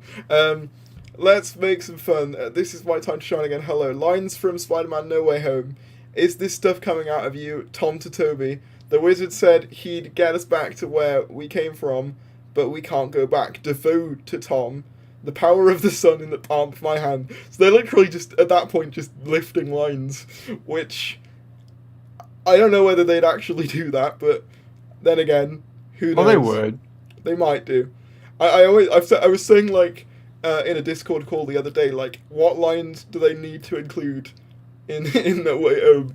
Like, old lines. And we were just, like, going over all the, like, the Raimi quotes and, like, the Amazing Spider-Man 2 quotes that they needed to include for the memes. What's your opinions on the No Way Home trailer in general, actually? I've not asked. I thought it was all right. I liked everything I saw, except there are criticisms of maybe Doctor Strange being a little dumb for the plot of this film. See, though, like, he was always kind of a bit cocky anyway, though. So, like, I'm not... I can see where people are coming from. He's overestimated his own abilities here. Potentially, yeah. I think if he's gonna fuck up, that's how it's gonna be. I'd keep an eye on the hashtag as they're talking about programs now. No Doctor Who yet. Okay, thank you. Maybe we'll get something. Maybe this will be like epic and live and cool. But I'm losing faith. But yeah, No Way Home stuff. I've got to be honest. I'm a biased little fanboy person. So for me, even if the film's a mess, which it very well could be if we're being honest, I'm probably still going to love it unconditionally anyway. And, like, I would normally be massively against, like, fan wank stuff. It's one of the reasons I really don't like the Timeless Child arc, because it's just fan wank for fan wank's sake, but it's not even, like, fan wank that fans like. So it's... how many times can I say fan wank? But, yeah, like, in this case, like, you know, I've grown up with all these movies, you know, this is something I've waited to see for a long time. I'm just going to enjoy it when it comes out, I think.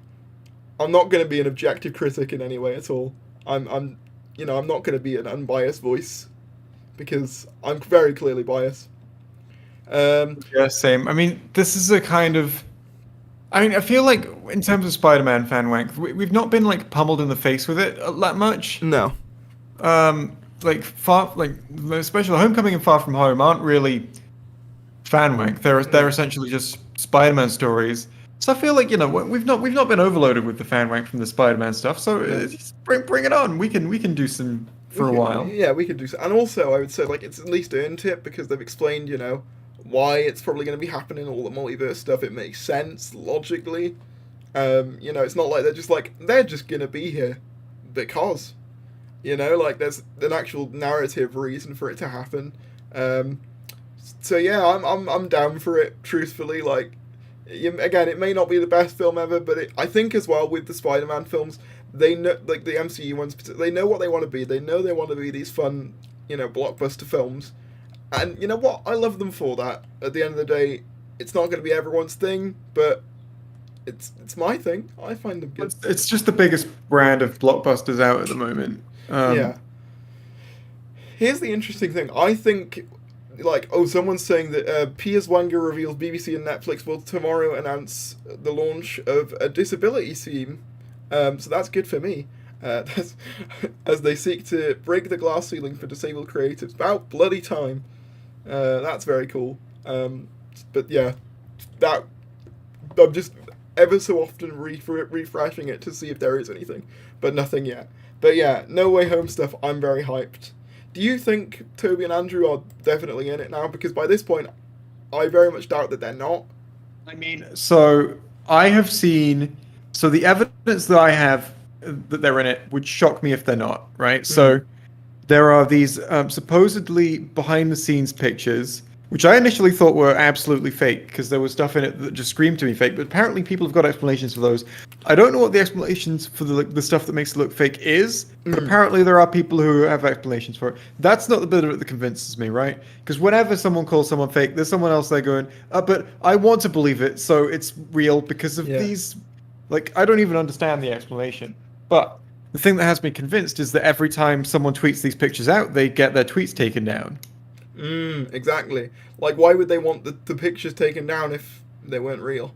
Like, Well, yeah, that's you know, I could make a fake on-set photo right now and post it, and nothing would happen to me. yeah. But the fact that they want those ones specifically taken down makes you Yeah, think and probably.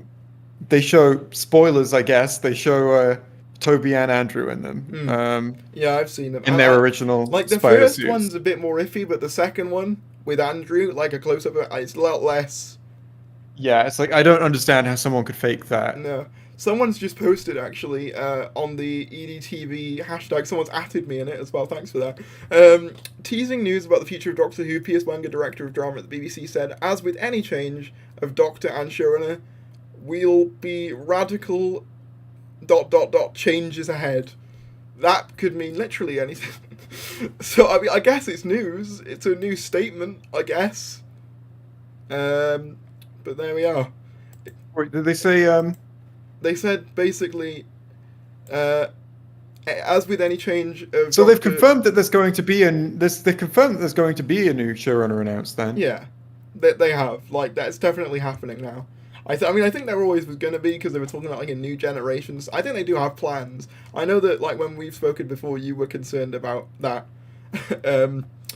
But like I think I had a suspicion that they would just be ending it after Jodie. yeah, I mean, I think for me though, like I always thought like the merch and stuff is just too big for them to want to cancel it. Like obviously, I don't think it sells as well as like RTD merch does, but it's still like one of the very few shows the BBC has that like lends itself to merch, because you can't really do like Line of Duty action figures. I mean, Yeah. maybe you could, but like I don't know how many people would buy them. Like when All there's they want for merch content, you just want to start making, franchise bait. Essentially, you want to start making stuff because they don't commission shows that are really essentially designed for merch. Mm. Whereas like Disney and stuff absolutely do. Oh yeah, Like Disney making The Mandalorian, they know what they're doing. Yeah, like I mean, I think that the whole Baby Yoda thing apparently did take them by surprise, which I mean, it probably shouldn't have if it did, because like it's a cute little Star Wars thing. It's gonna sell. Like Surely they knew it was going to sell to an extent. Like, yeah, I don't refuse know. to believe that they didn't know exactly what they were doing with that. I'm happy to believe that they didn't expect it to go like as hard as it did, because it went hard. Yeah, no. To be honest, I can I be like full disclosure here? I watched like the first 3 episodes of The Mandalorian, and I just couldn't get into it. I don't know what it was. It just wasn't my thing. And that might put a target on my back. Never watched it. You never watched it? I mean, that's fair enough. I mean, at least I gave it a go, but it's just like, yeah. I gotta be honest, I've got this hypothesis that if you didn't get into Star Wars when you were a kid, it's very difficult to get into it in, like, later in life. I've noticed this because, like, I sort of started watching, I properly got into Star Wars with, like, the new trilogy, I guess. Like, I watched them as they were coming out. And I knew what Star Wars was. I'd seen, like, some of the prequels and stuff, and I'd seen, like, bits of the original. So I knew what it was. But, like, they were the first films where I got into it. And, like, obviously, I've tried to go back and, like, watch different stuff. I really wasn't as into Rogue One as some people were. I didn't go watch Solo. And, yeah, I've just struggled to get into Star Wars, truthfully. I don't know whether that's a hot take or not, but there we are. I guess it's just a case of, like, right place, right time type thing. Yeah. And Honestly, I just put the original trilogy on, and that would be my recommendation. That would be just watch those ones. yeah, I mean, the thing is, like, I've tried to watch them, and I don't know. Dare I say I find them a little bit... how do I put this without pissing a bunch of people off? Overrated's the wrong word, but just... I don't know. They're just not my speed. Overhyped. Yeah, maybe. I think that's the problem. Like, people always talk about them like they're the holy grail of, like, cinema trilogies, and then you watch them and they're like, it's alright. Like, I do think they're excellently made, but like if you go in expecting this is going to knock your socks off, it won't necessarily. Especially considering a lot of the reason that they were so successful in the first place is the groundbreaking effects. Like they are a good story told with what was at the time groundbreaking effects, and now that we can see that shit, in anything that we go and see in the cinema, it's not going to be as impressive when there are these crazy POV shots of like from spaceships going through like trenches on the Death Star, which would have blown people away at the time. And it's like, yeah, they're still excellent films, but they're still hyped as if they're the only thing that have done what they have done, when that's just not the case in the 21st century. Because like the thing is as well, obviously I'm not into Harry Potter anymore. I mean, I kind of like lost interest with like the Fantastic Beasts stuff. When the final film came out, I was like, yeah, I'm done with this. And then obviously that was before all of the, J.K. Rowling being J.K. Rowling. But yeah, that franchise for a lot of kids at that time was kind of the Star Wars equivalent, where it was like, it was like the big, thing. You got big evil sort of empire. A big film franchise with characters who develop over the course of multiple films, spanning multiple years, and you sort of grow up with the characters. It's not as unique as it like once was, and I kind of think like in the landscape of things like Harry Potter or, Marvel, it just doesn't stick out as much as I think it did then. And maybe that's just because I'm spoiled now and I'm used to these big franchises. But like, yeah, that's because there's a reason that people say this is our generation's Star Wars. It's because Star Wars was the first one. Like, Star Wars was the first thing that really did what it did and captured the minds of a generation, like in the same way. We've had a full article about the quote. I don't know whether there's more to the quote than just that, because otherwise it's a very short article. But this is from TV Zone UK. Doctor Who BBC asked about the future of the sci-fi series. Last month, Chris Chibnall and Jodie Whittaker announced that they were to leave Doctor Who in a trio of specials. Did you know this, Jay? That's a very... I did know this. Very obscure piece of information. Culminating in an epic blockbuster special to air in autumn 2022 as part of the BBC centenary celebrations. Fun fact, when they first announced the centenary celebrations, I didn't know how to say centenary, so I was just going around, I don't even know what I called them in the videos, but there's a couple of videos where that came out and I was saying the wrong thing. Centenary or... Yeah, something like that, and it's like... People... I still don't know how to say the word, and I just listened to you say it then. Like you pronounce it with an E. It's a word that no one ever needs to say. No. Unless they're referring to someone else who's already used the word. Here's like Ouroboros. No one actually needs to say Ouroboros. No. Here's a question I'll ask you. How do you feel about Jodie's final story potentially being a multi-doctor thing? Like, I don't care at this point. Do what they want. I just feel like if that was the case, me and you, we're known as like, the demons of Twitter. Like, we're too negative. But even I'm like, I kind of feel like it's unfair on Jodie to make her final story a big multi-doctor thing. Like, I think that, I don't know. I felt the same with Twice Upon a Time when the first Doctor came back for that. I felt like it kind of took away the attention away from the Doctor that we should be focusing on, really. But that's just me.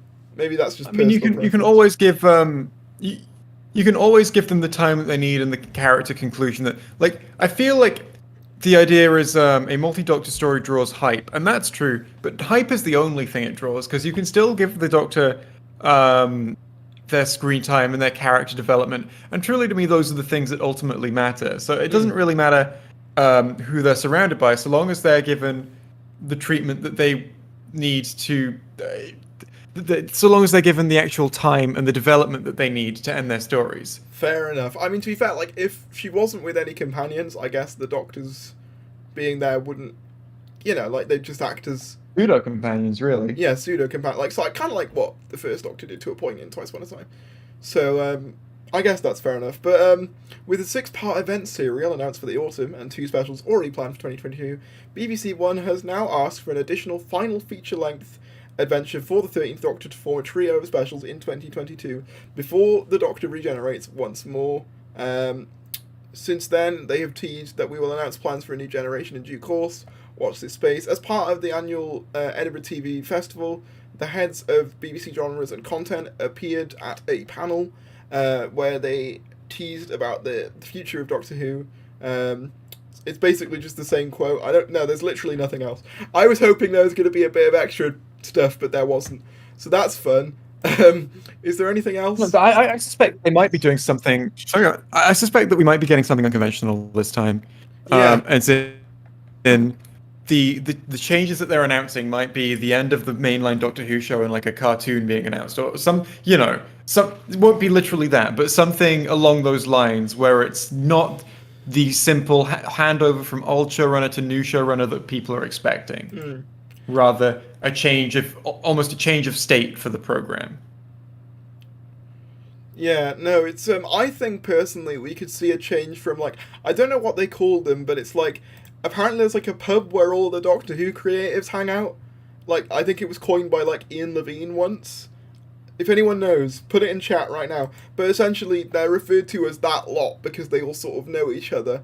And I'd kind of like it if the new creatives kind of, you know, broke away from that.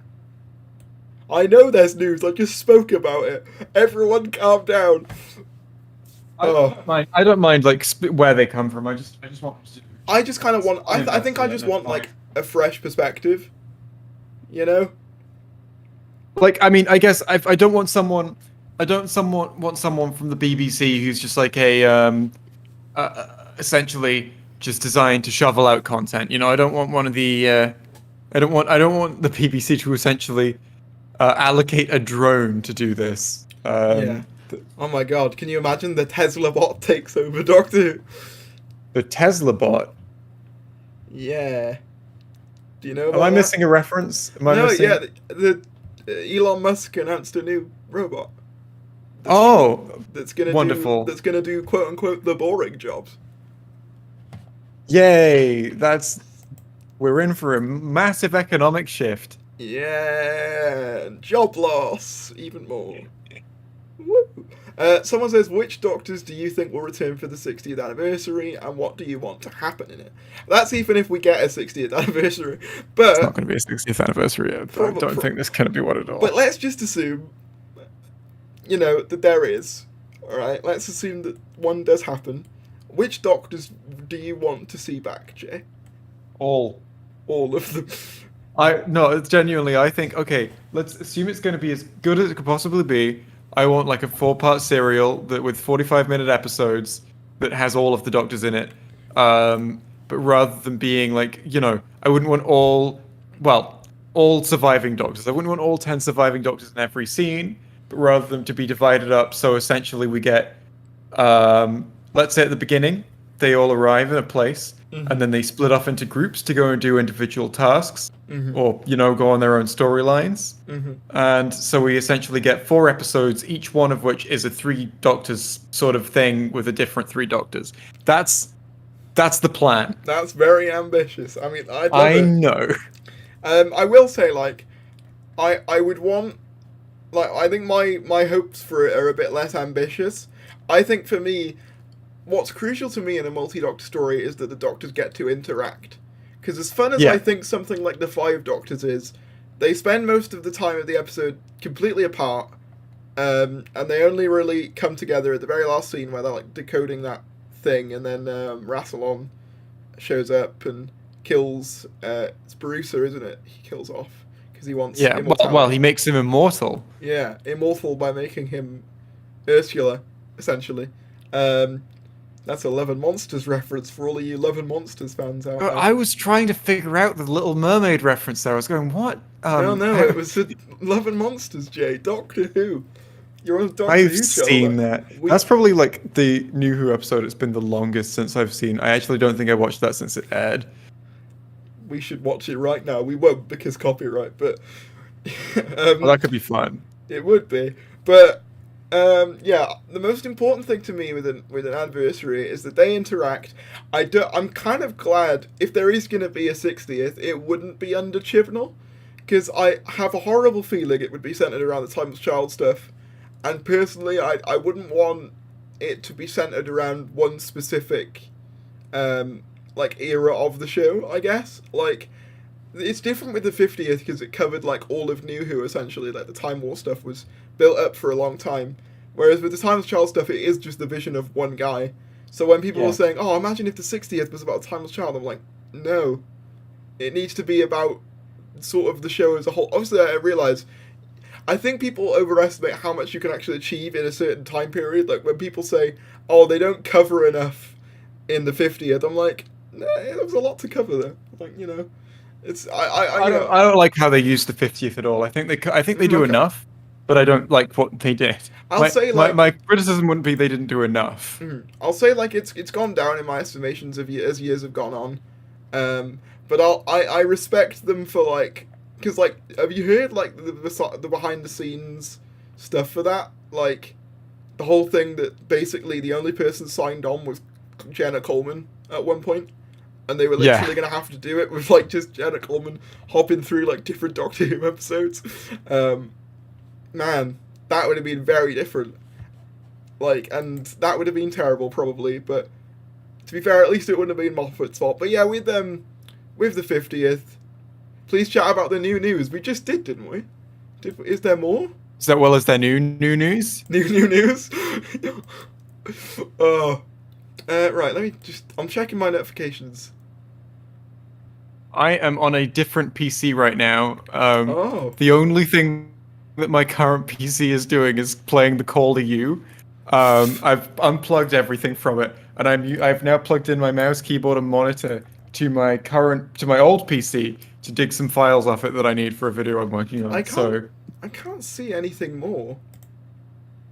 I can't look at anything because my old PC is not connected to the internet. Is there anything more, or are people just asking me to like? I just read the article. I just read like all of it, and it's just the same quote again. What more is there? I don't understand what you're asking of me. Oh. New news. Yeah, that's basically my channel in a nutshell. Wait, the showrunner's leaving? Yeah, again. No. There's no Someone just say, wait, the showrunner's leaving. Yeah. I don't know what to tell you. That's been a thing for a while. The Fall of Doctor Who Part 2. This would be a terrible Part 2. I mean, I feel like it doesn't capture the spirit of the original. They always say that the original's better than the sequel. I mean, in some cases that isn't true, though. But in this Terminator. case, Back to the Future, that's another one. I think the second one's better, but I don't know whether you agree with that. I haven't watched the first one in a long time. Oh, man. The Back to the Future films are so poggers, though. I don't know. I watched the second one recently. The second one is the best one, in my opinion. You're allowed to say poggers, Davies. I've made that executive decision. Thank you. Appreciate that. If Jodie did Big Finish, what adversary do you want her to face off most? Hasn't she sort of done most of them? Like, most of the big ones she sort of will have done. A version of, like, the Dream Lord that reflects her, and, like, all her flaws would be quite interesting. Because it's like... War Master. Yeah. I'm trying to think who else. It's not really... Here's the thing, like, with Returning Monsters, I feel like as long as the Doctors get the basics, you know, like, the basic ones that every Doctor has to have, we're good. Like, the reason the Ninth Doctor meeting the Cyberman's a big deal is because he never did before. And, like, that's why people are excited for that. Even though I'll probably not end up listening to it. Although, have you seen the new images of that Cyberman, Jay? It looks so good. I have seen the images of that Cyberman that's not going to be portrayed in a visual medium.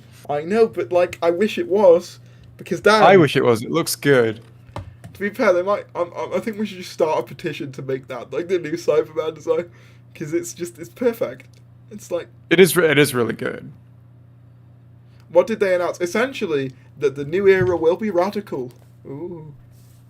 And radical. I doubt that. I doubt that it will be radical. Wait, what? I think it might be more neo-lib stuff. Someone says Doctor Who Series 13 will air in 2022. Well, we know... Wait, what? Series 13 will air in 2022? What do you mean? It airs in this year, right? Have they delayed it? Or is someone Did they just delay the series? messing with me? Speak to me, chat.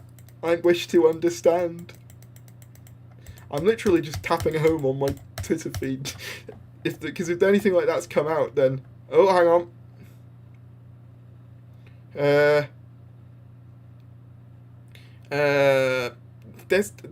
not saying anything about that. Is that just someone messing with me? JK. Oh, right. Cool. Thanks. Just give me a little heart attack there.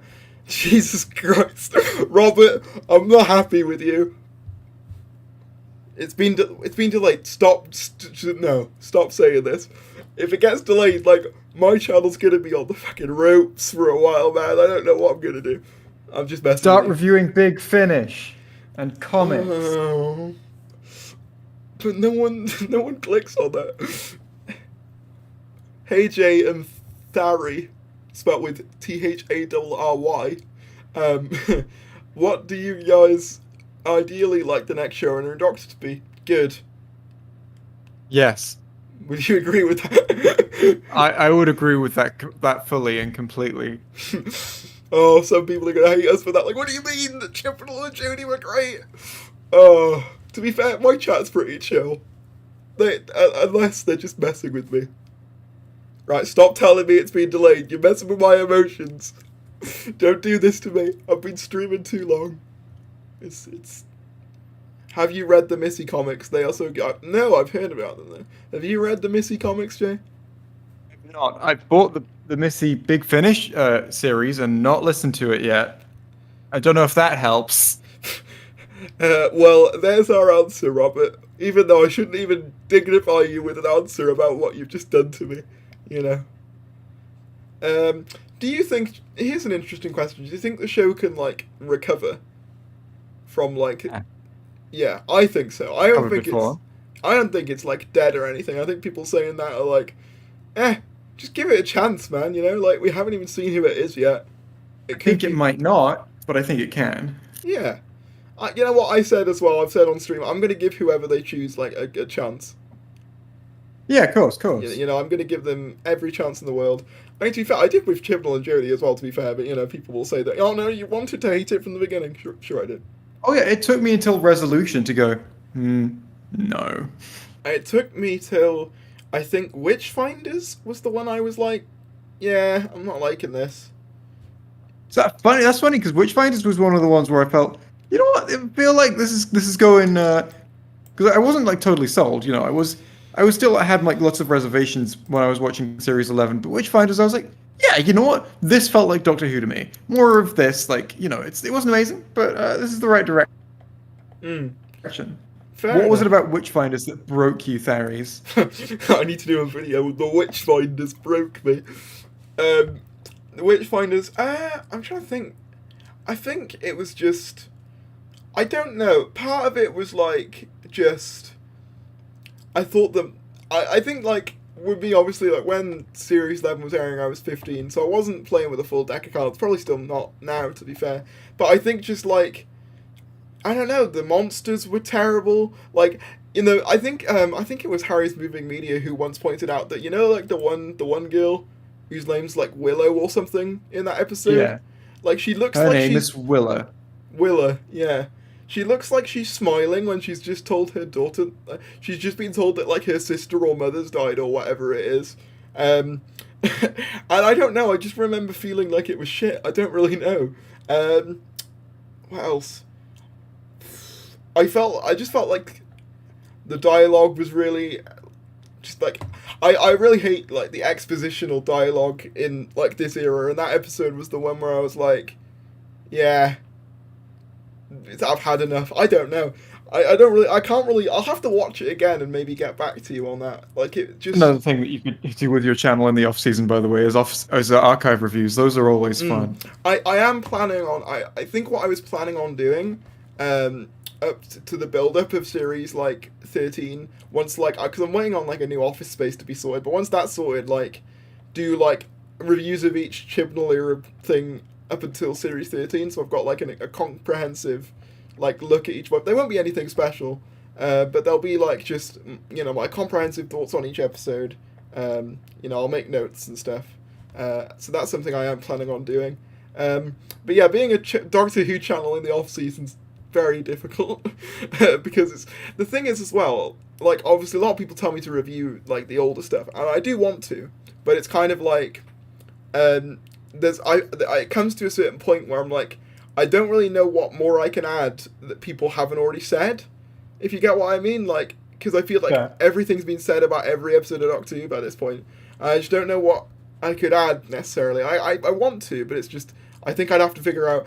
Okay, apparently we just had a random like massive viewer spike. I just looked at. Oh no, it's gone away now. Like for a second, my analytics were showing that like there was like 316, but apparently that doesn't exist anymore.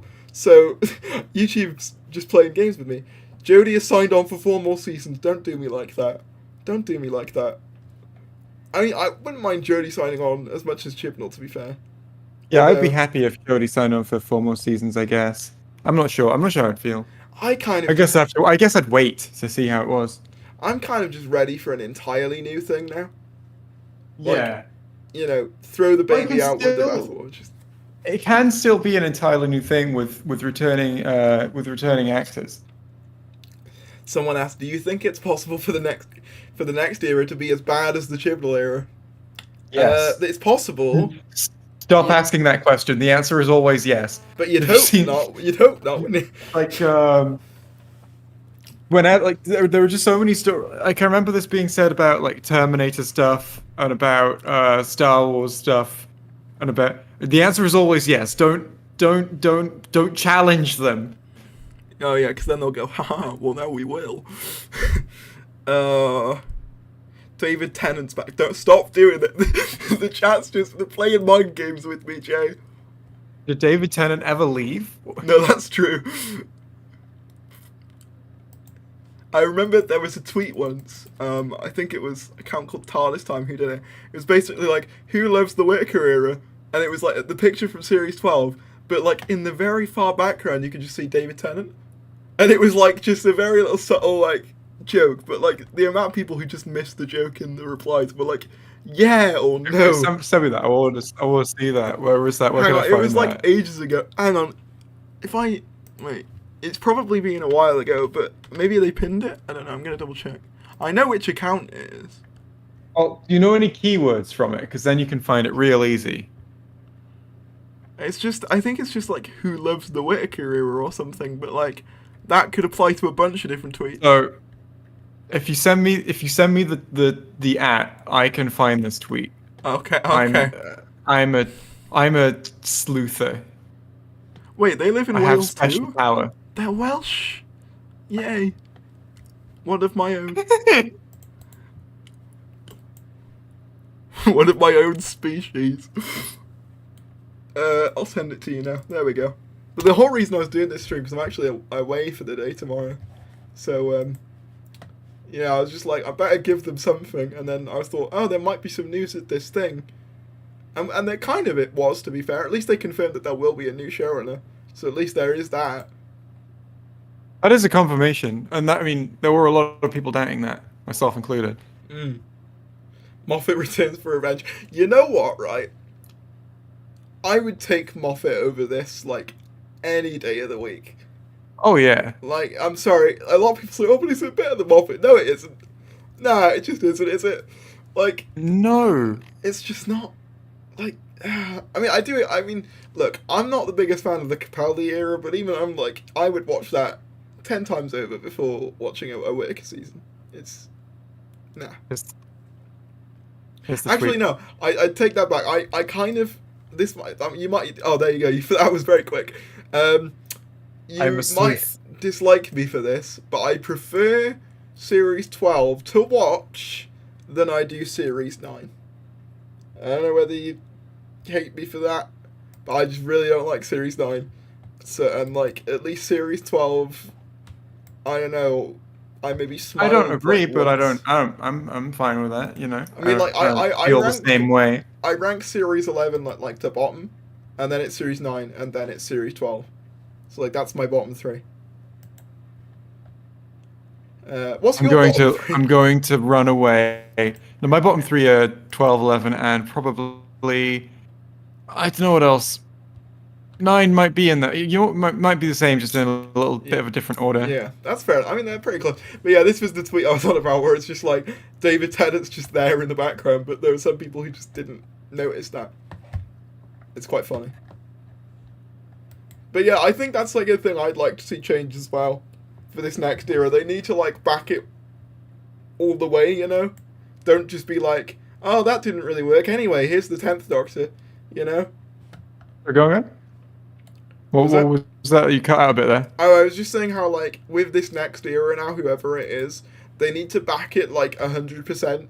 Don't just, like, do one series, go, oh, by the way, or do, like, don't do, like, 1 or 2 series, and then you go, oh, here's some 10th Doctor stuff. You know? Like, they need to be, like, the focus. They need to be backing it all the way in my like, view. What if their announcement is that they are cancelling the main show to do a Meta-Crisis show with Billy Piper and David Tennant in a parallel universe? Is it bad that I wouldn't even be surprised if they did something like that? No, I would absolutely be like, yeah, that makes sense. Yeah, it checks out. I'm just kind of sick of I'd like... watch it. Yeah, I mean, I probably would, but, like, am I the only one who's just a bit sick of, like, what is it? Like, just 10th Doctor nostalgia now? I'm just a bit, or, like, RTD nostalgia in general. I just feel like it's been milked so much. At least in expanded media, and even in the show itself. Because you got things like Captain Jack, which has aged horribly now. Like, do you remember when they made such a big deal about Captain Jack coming back in Series 12 in Revolution? And now that you can, like, yeah, that didn't happen. You know, it's just... Anyway. He wasn't there. They really timed that, didn't they? They really did. Idris Elba confirmed. I love how they said Alba with an A. Idris Elba is a different person to Idris Elba. There, you know, Idris Elba has no relation to Idris Elba. Idris Elba's like the cousin.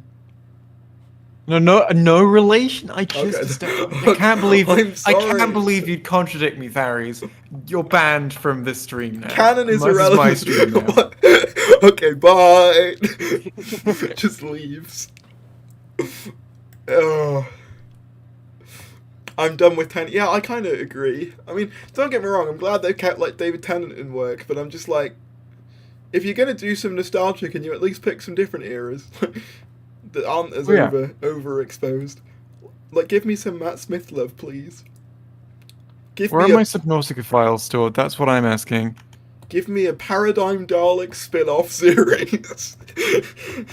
That's what I want. I mean, I'm sure that exists. I mean, if you've been watching Tharies, have you been watching Infiltration of the Daleks? I was gonna say about this. I have, and it's bloody brilliant.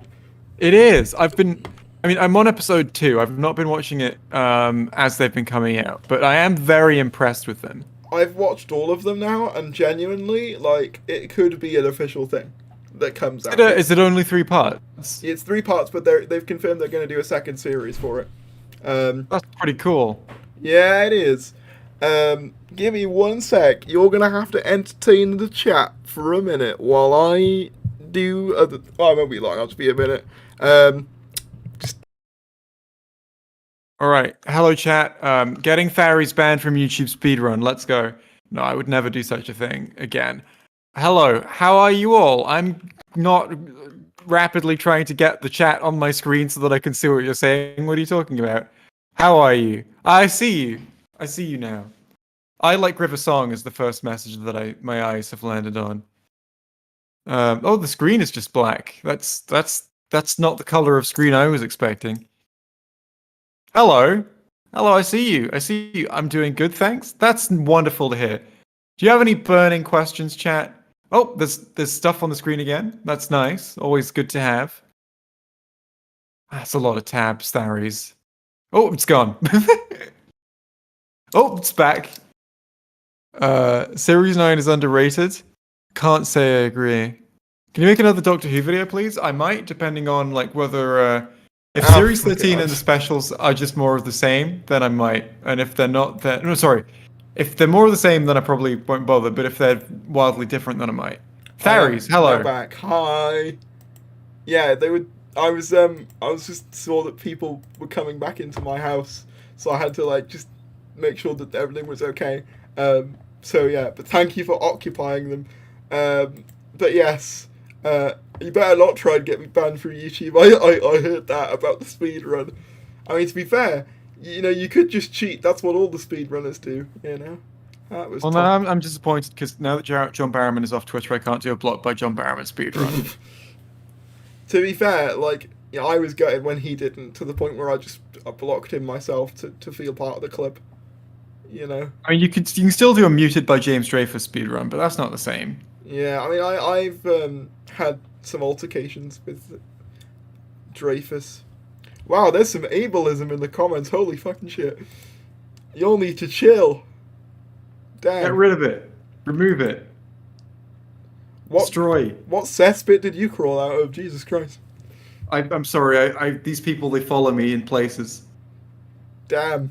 Jay's audience is toxic, confirmed. Oh my god. Twitter, get on this right now. Get on it. You've got your chance. No. I was just curious, and I looked over the chat, like, oh, what is he referring to? Oh yeah, there it is. Yeah, it took like there's been a couple of them as well, to be fair. Which is a shame. I probably should make you shocking. What a prick. I am a prick. Thank you for noticing.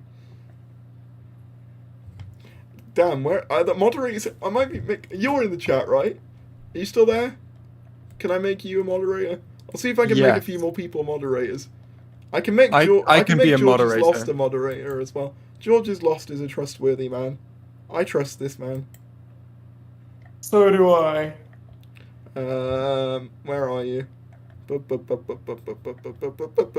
trying to see if you're in. Type something in the chat now, just so I can make you. I will do exactly that. Just so I can make you a mod. When in doubt, make YouTuber a mod. Then it'll be fine. Everyone knows Jay is the leader of a cult who goes around attacking people for their opinions. Come on, everyone knows that. True. It's just fact. Ever since I said that I liked the Paradigm Daleks, they've just been coming at me and saying how wrong I am because Jay. Yeah. That's one of the unacceptable opinions, I'm afraid, Terrence. Oh. Who do you want to be the next showrunner and Doctor? Showrunner, I'm not too bothered. Like, I have my realistic picks, the likes of which include people like Neil Cross, and there was another one. Charlie Brooker. I don't think we're going to get Charlie Brooker. As much as I think it would be cool. Oh, we've got a super chat. Thank you to Ruben for the 79 pence. I think it was like one of those ones that's just like a little tip. But thank you very much. Any money is good money. Thank you very much for that. Really appreciate it. Yeah. What were we saying? I forgot what we were saying there. It's God yet. Can I ban your entire chat? Wait, where are you? Did you say something in the chat? I did. I can say another thing in the chat. Say another thing. I can't see you. The chat was going really quick at one point. We all love money, mate. Don't worry. I agree. Capitalism, more like good. Am I right? Jay isn't in the chat. That outside. Hmm. Fucking hell! There was just a car outside doing that. What the fuck? Playing? Okay, there's a car outside my window, just like being driven strangely. People are saying that you're not in the chat, Jay. I think. Oh, maybe my message is getting blocked or something. Am I not allowed to say "come" in the chat? Probably not. Probably YouTube censoring it. Not me, P. though. I haven't done it. There we go. I said P. Maybe that'll do it. Mr. Krabs loves money. He does. It's still not come through. I'll wait. This is more like waiting for the news. Am I right? Chat. For the fact that there's still like 170 people watching this when there's just completely no structure anymore is quite fun. I am in the chat. Yeah, I see you now. For some reason it blocked cum and P as well. Oh no. This is censorship. You now have moderator power. Excellent. I will abuse it immediately. Oh god, what have I done? live footage of JXE censoring people.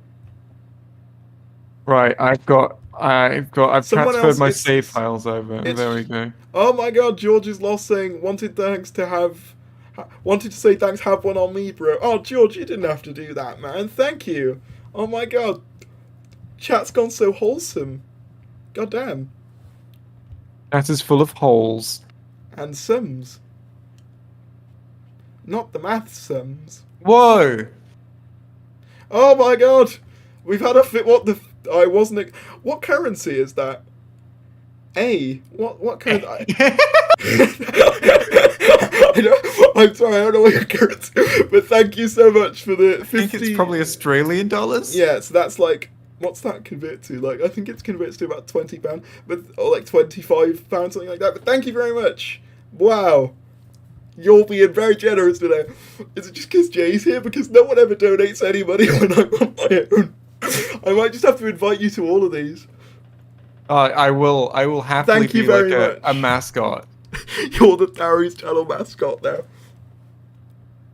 You're like my Sonic the Hedgehog equivalent to Sega. I don't know why that was my first what was it, like, first example, but there we go. Australian is AUD. Yeah, that's fair enough. Thanks for the 50 A's. Yeah, I just didn't know what currency it was. This is the way you read it. It's like, I don't know what currency this is. Hey, like. Oh, this is brilliant. Oh man, thank you so much though. That really does mean a lot.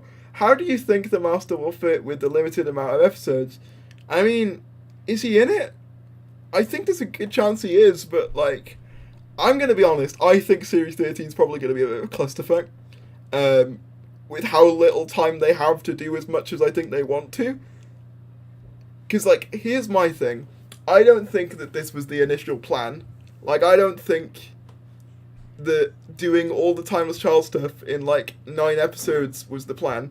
Well, I mean, 6 normal episodes and 2 specials, you know. I don't think that was the initial plan. Wait, Jay, you still there? I am still here. Do you agree with that? I have no idea. I think that maybe they definitely plan to have a longer series for Series 10, right? Sorry, for Series 13. I don't know why I went for... Yeah, for Series 10, they plan... No. They definitely had to... I mean, that's confirmed. We know they wanted a longer series, but they didn't because of COVID. But I can't tell you what maybe when they found out they had the limited resources, they made, like, the plan to do one big serial. I have no idea. Yeah.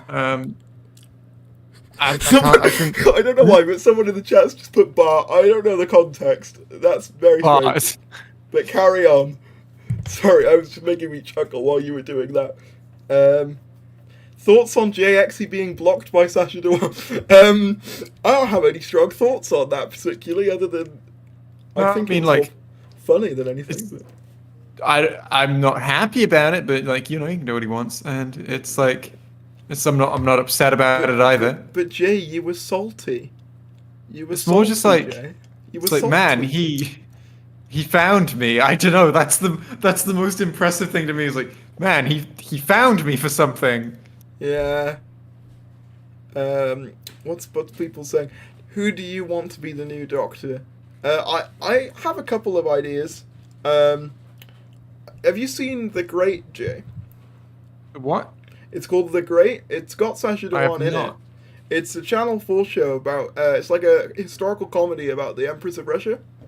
And in that, the king's played by a guy called Nicholas Hoult. And I think he has very doctory energy. I heard that name before, but I don't know who he is. He's also played Beast in the X-Men films. My top picks are all... I have a lot of top picks. Beast in the X-Men films. The young Beast or the older Beast? I think the younger one. Probably. Yeah, I remember him. He could do a good job, I think. I mean, my top picks are like Charles Dance, Joanna Lumley, David Harewood. Those are my big 3, and they have been for a long time. I think, I've said that I really wouldn't mind Joe Martin doing it, but like I don't think it'll happen with a new show. I don't want Joe Martin to do it. I would be so. Like, I would just be so confusing to me. Like, I don't know. So is that a retcon to the retcon then, that she is actually the 14th Doctor and not a They could pre-Hartnell explain Doctor? it away with some BS. Okay, we've got $5 Australian. I've said it correctly this time. With from Star again. Thank you so much, man. Thank you for giving me money. This has never happened before. I mean, I think it has, but like not to this level. So thank you very much for the money. I'm the muse. The what's the word? Like I think the mascot was the right word. You know. Yeah, like you're the mascot. You're like the Chuck E. Cheese. You're I'm dancing to allure the money. a lot of the money dance. Davies, have you tried to get into Big Finish again? Or have you given up entirely? I'm gonna be honest with you all, right? And I've said this a couple times. I don't find Big Finish the most easily accessible thing. I find I have a very short attention span, and every time I've tried, I've listened to a few Big Finish. Don't get me wrong, but I don't think I can do it consistently. It's just not something I find particularly easy to do. I've always said though, if they release like animated versions of Big Finish stories, I'd buy them in a heartbeat because I'd have something to look at then. As long as they're not like the Web of Fear animation, because good God, that's hideous. Some people have done fan animations of Big Finish stuff. You can see some of their best scenes animated, especially. I've seen that, and they look so good. And it just makes me want them to do it officially. You know? Oh yeah, I mean, I remember I once had an email exchange with Big Finish, and I mean, they were like really. I don't know if it's changed. This was like years ago, but like their customer service team is just willing to answer like any question you have. Oh. So I was like, hey, have you got any prospects on like doing anything in the visual medium, potentially an animated show? And the person said back to me, we won't do an animated show while the main show is still on the line because we don't want to compete with we don't want to compete with the BBC in the visual medium. However, if the BBC stops making visual Doctor Who content, we would consider an animated show. BBC cancel Doctor Who. No, I'm joking. I mean, unironically, like if Doctor Who ever gets cancelled, maybe there'll be a big Finnish animated show. That'll be my silver lining. It would be like the fun alternate, I guess. The fun, it would be like, well, not fun alternate, but it would at least be the closest alternative you could get, quite literally, because it would still be visual, but it would be written by Doctor Who writers, so it'd be pretty close, you know. Yeah. But yeah, I mean, the thing is that I don't think they would really compete because I think selling animations and releasing a live action TV show, they're two different. They cater to two different groups of people. I don't know whether they would. I don't know whether I agree with their logic, but I understand it. Like, if you get what I mean, I think. I don't know. That's kind of like saying to me to a point. It's like saying, "Oh, we're not going to do missing episode animations because it would conflict with the main show." Like, nah. Yeah, I mean, still, like, I think I do think there's something. I think that we're in a time where people are more willing than ever to consume lots of different franchise content. You know, it's not like Marvel are concerned that releasing What If is going to draw people away from their films. Exactly. Yeah. But at the same time, the thing is, you can release a cartoon in the off season. Like, there's so much Doctor Who off season as well. Yeah. Someone said, what percentage of views on JX's The Fall of Doctor Who actually watched all 5 hours? Well, fun fact, obviously Jay can probably give more concrete things on this, but I've watched all 5 hours multiple times. I don't know whether you're right with me saying that I basically was one of the people who proof-watched it.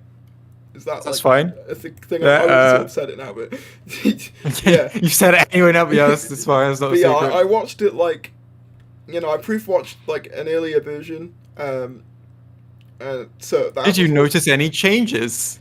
Yeah, I did. Like the editing, I think there was like more fancy editing bits that weren't in the original version I watched. I think that some segments were also perhaps a bit longer. Maybe. Yeah, I did extend it in the. I was expecting that I would go through and I would just cut loads of stuff out, and I did cut loads of stuff out that was completely like, oh, this is just me reiterating something I said already. But I did add a lot of stuff in that was additional, and that ended up making it longer. But yeah, I watched about 10 minutes. I watched all 5 hours when it was premiering because I wanted to support you on your big premiere day, and also I think I've watched all 5 hours in my own time again as well. So in total, I've watched about 15 hours. So yeah, I mean, listen, I don't really get the long video bad argument. I've never understood it. I think it's quite gatekeepy of what content online should be. I think it's just kind of a dumb perspective. I don't get it. That's my point there. But what was the thing? Someone else said something that I was gonna answer. For Darius in the whole chat, do you think Rose Tyler and Amy Pond is pale? I mean, they're Pale? white. Yeah, as in like pale in color. Like, I guess. What? You don't. That's not really a matter of opinion. this is a little bit sus. Little bit sus. Can't lie, Bart Simpson. That's going with the Bart Simpson profile pic. Bart Simpson being sus. Yeah, when they run out of viable missing episodes to animate, we'll probably get Big Finish animations. That's true. They might just fill the gap with Big Finish. I don't think. I'm skeptical that they'll ever finish all the missing episodes. Honestly, like, do you think they might never tackle Dalek's master plan?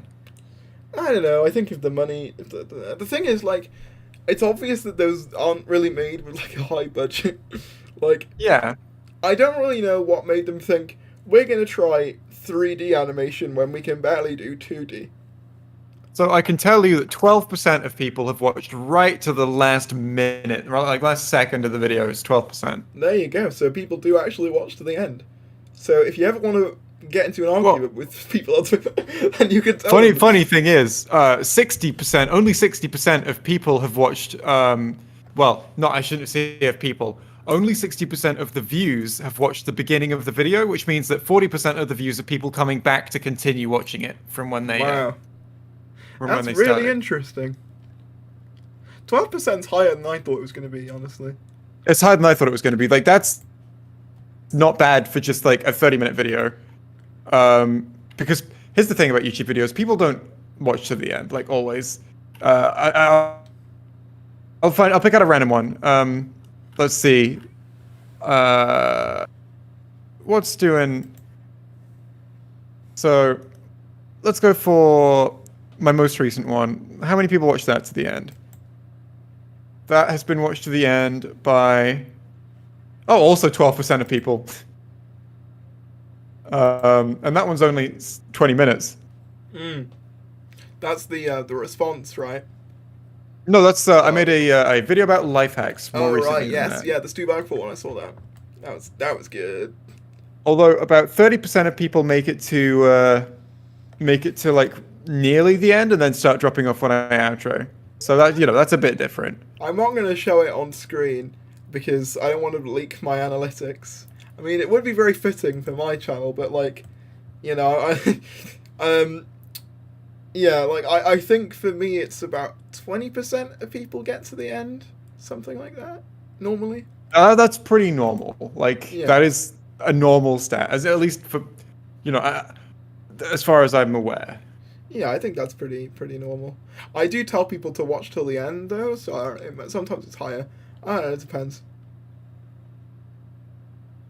It's probably one of the best video essays critiques I've seen, and I think that's because Jay allowed that long a runtime. I agree. Like, I think Sorry? there was... I don't know, George was just saying it's probably one of the best video essays critiques he's seen. Aw. So, and I agree, it's...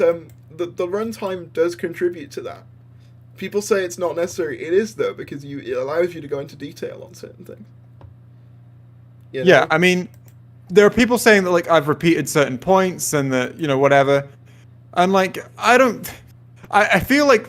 I don't feel that that's true. I mean, there are certain things that I'm...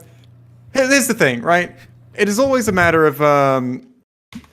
with how clearly you iterate something and how much you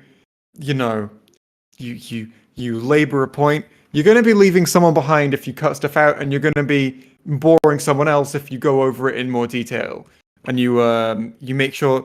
So I tend to err on the side of making sure that no one's left behind confused, rather than making sure that no one gets bored. Mm-hmm. That's just a creative decision, which is why it's 5 hours instead of, like, I don't know, 4. Yeah. But yeah. Like. It's not me just saying the same thing over and again. It's trying to make stuff clearer, and even for people who are getting bored, that's still adding something. That is still adding clarity to what it is I'm saying, rather than allowing them to interpret something that I perhaps don't mean. I think with video essays, one thing is I've always tried to do when I've done them, like I've not done them to that length or anything, but certainly like I try and make them like as fast paced and snappy between point by point as possible. So it's like you're getting as many points across as possible, but not, overloading people with information. It's a tough balance to strike. Yeah. But I think that's something that I think your video does, and I think that's what I like about the best video essays is that they can condense a lot of information into a short space of time without it feeling overstuffed. I think that's what the sign of a good video essay is to me, among other things as well, of course. But I think when you can do that, that's half the battle kind of thing. Can I confirm around 25% of people watch my own vid on the J situation until the outro, which is probably good. I think. Yeah, I think that's good. I think when you're saying like 2025 is like the sort of average to above average, so yeah, I would say that's pretty good. Pretty good. But yeah, like I don't really get the shit for that video or like Mauler's video on Black Widow. I haven't seen it yet. On Black Widow? Yeah, I haven't seen that yet, but I've just seen a lot of tweets about it. Well, the thing is that the people who are angry about it haven't watched it, No. which is the ultimate thing. It's just a bit sort of. I mean, he welcomes criticism from people who have watched what he's making, but when it's people who are just angry at the sight of his thumbnail, he's like, well, that's not really useful, is it? And it's something that people like to do a lot, is that they like to see something and dismiss it out of hand, because the thing is, they want to hold on to the validity of, they want to hold on to the idea that their anger is valid, but they don't want to invest the time of watching the thing that's made them angry. And it's fair not to want to invest that time, but it's not fair to then assume that everything that you've assumed about it is valid because you don't want to invest the time to actually check. Yeah, because I don't remember. I think I watched Mauler's video on. I think I like Mauler's Star Wars videos, and they're quite long. But I think they're very long. They're really long, but they're very in depth though. And I remember very much enjoying those. So I think it's a thing as well. I get it as well. Like obviously, it's a slightly different thing, but like it annoys me when people like. It annoys me because I get a lot of crap for talking about like the Reddit leaks for Doctor Who and stuff, and it's like you can't do much more than literally say at the beginning of the video, these are probably not true, we're just talking about them for fun, don't take them seriously. In my mind, if people don't listen to that, that's not really my fault, you know what I mean? Yeah. Like, you can only warn people to so much of an extent.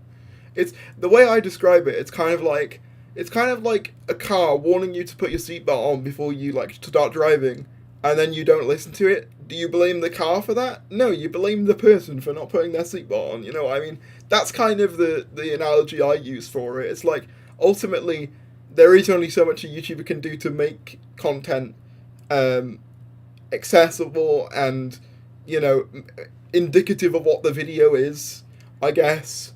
And it's like, a certain level of responsibility has to be taken upon the audience as well to, invest the time in like looking at it. Yeah, I mean, it's just people like to accuse clickbait, and I mean, one of the ones that I had that was the biggest. I changed the title now to something more specific because and people were unhappy, but not everyone, but essentially. There was a video I did covering a Screen Rant video where they argued about they went through some villains from different animated films, and they said which one of them they thought maybe were right, which villains were actually right all along.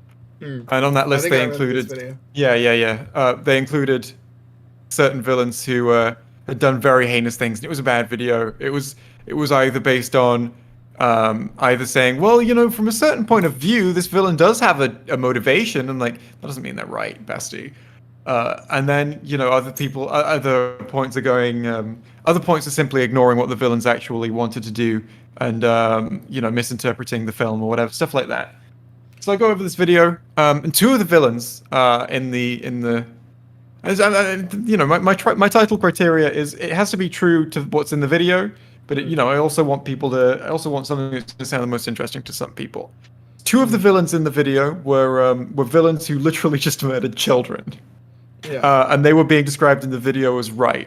So I'm like, I think the best title here is Screen Rant describes two child murderers as right. I think that's the title we want to go for with this one.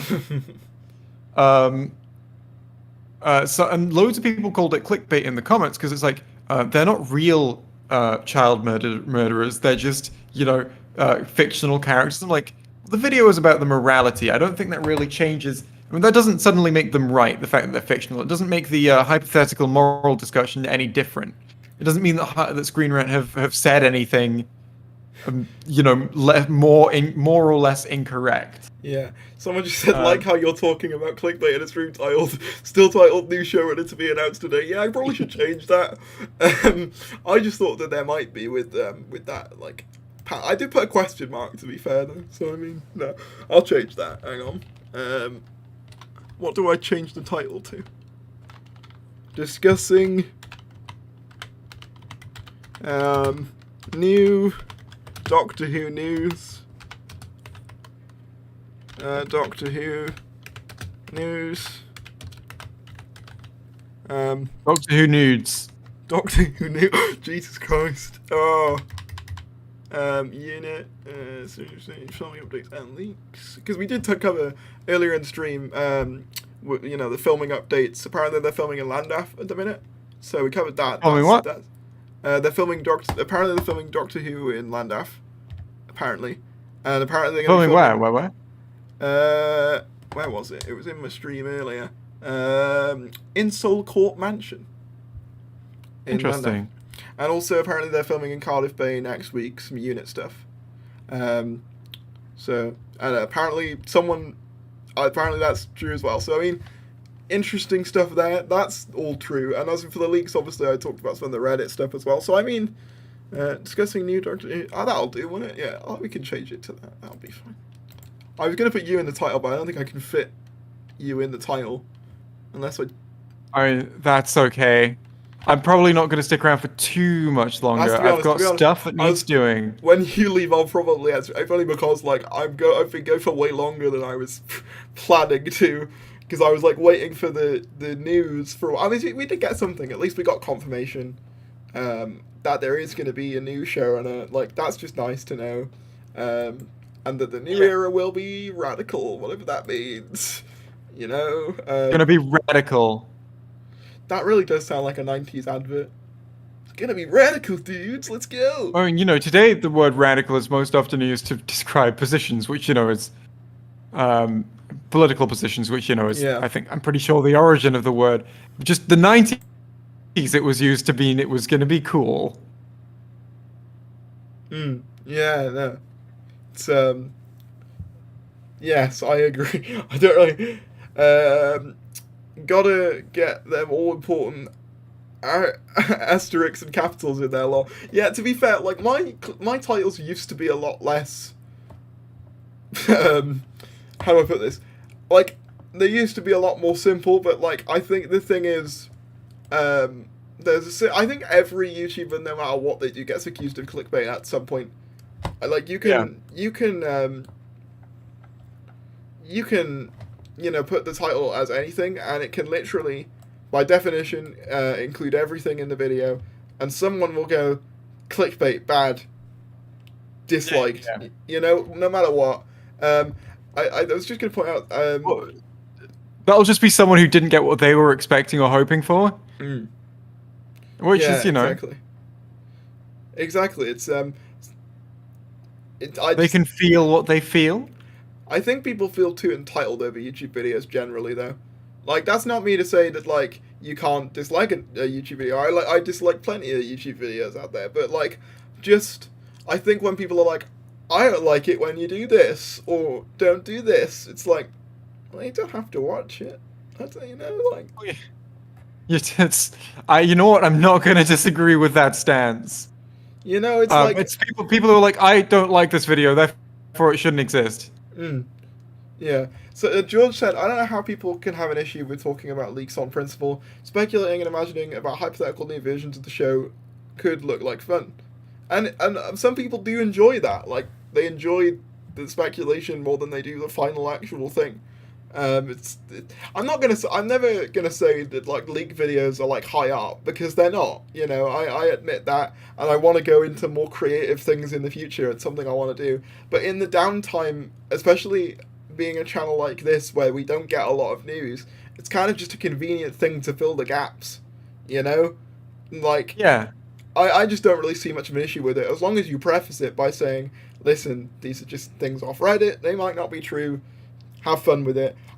I don't really see much of an issue, to be honest. Like people can like people have genuinely compared it to being a Not My Doctor. I'm like, no, being a sexist No, and talking about no. Reddit's not the same thing. They're not. I mean, they can be sexist on Reddit. Don't get me wrong, but like they're not mutually. There would never be sexists on Reddit, Tharies. Okay, I think are true. That would True. never happen. You have to have a very high IQ to understand Theory's leak videos. Exactly. Exactly. No, I'm joking. They're not. Yeah.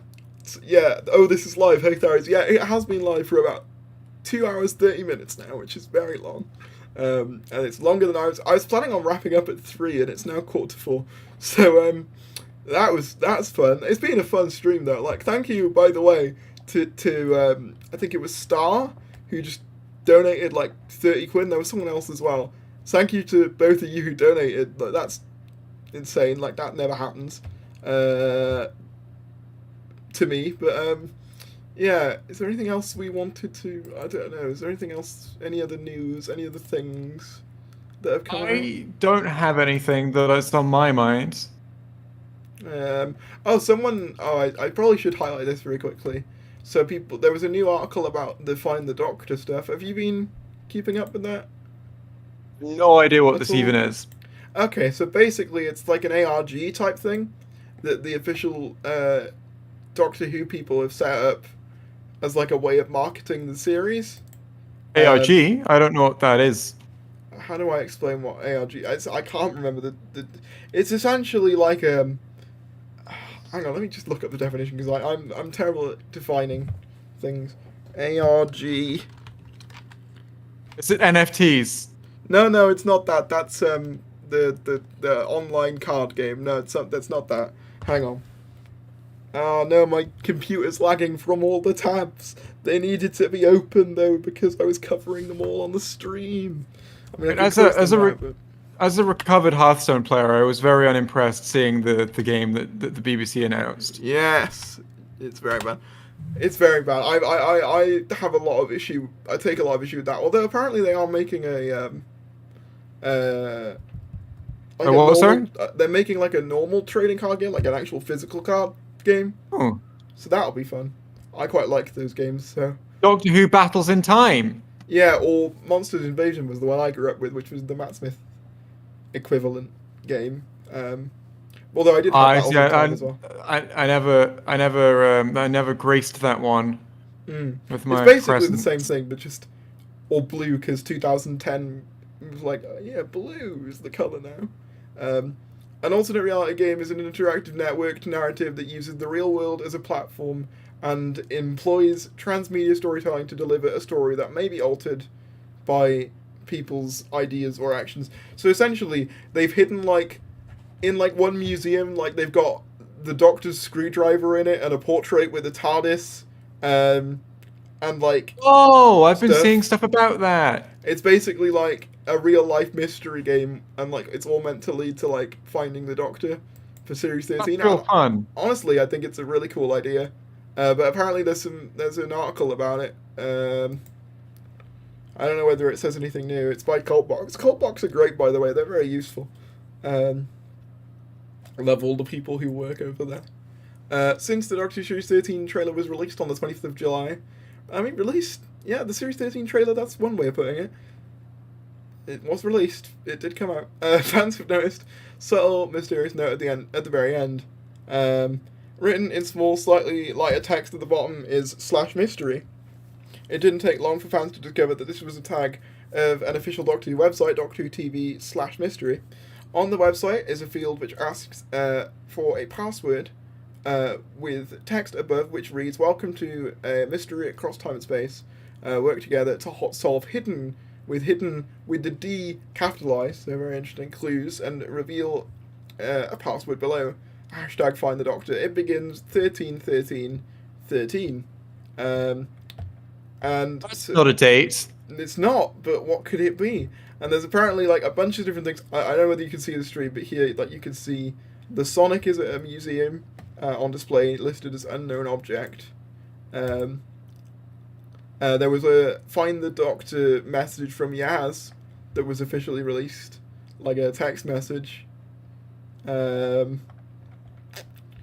else? There's like that portrait that I've spoken about, the Morse code, which leads to the Liverpool Museum, and in the background of the new promotional image, there's like a little bunch of numbers and letters, which apparently leads to Yaz's flat, I think. So, very interesting stuff. But there's not much. Doctor is at Yaz's flat. Found it. Yeah, the TARDIS is there, and I think there's got like a red, like it's got "Find Me" written on it, or what something has. In some TARDIS image somewhere, there's like it's got "Find Me" written on the side with like the E in red. So like it's a big mystery thing. No idea like how that's going to end, but be interesting to see. There's YouTube vids that go into it. I'll probably have to give them a watch. I'm surprised Philip Hawkins didn't do anything on that, because that seems like his sort of bag. You know, fun fact about Battles in Time, actually, I had one of those massive binders. I actually was given a binder of like the entire Battles in Time collection. But then Series 9 came out, and I didn't like it. And I was like, do I even like this show anymore?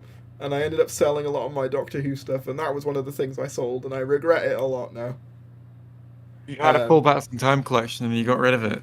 Yeah. I'm unhappy. Yeah, I mean, I'm probably going to have to rebuy it at some point, because I miss it now. Monsters Invasion cards were great. They really were. I had a massive tin of those as well. They were great. Not many people talk about them, because it's not an RTD era thing. And, like, obviously... I didn't know about them. Let's have a look. They were really cool. They're underappreciated, you could say. I hate that BBC mail-in show. I've only seen like an episode of it, and that was when I was like 9, so I don't really know. I've not really delved deep into it. Dude, I have one of those, and one of the OG ones never got quite fill it, but there was a bunch in there. I remember. Yeah, those cards were sick, man. And they were I can't wait to get Grask Group. Wait, was that one called Grask Group?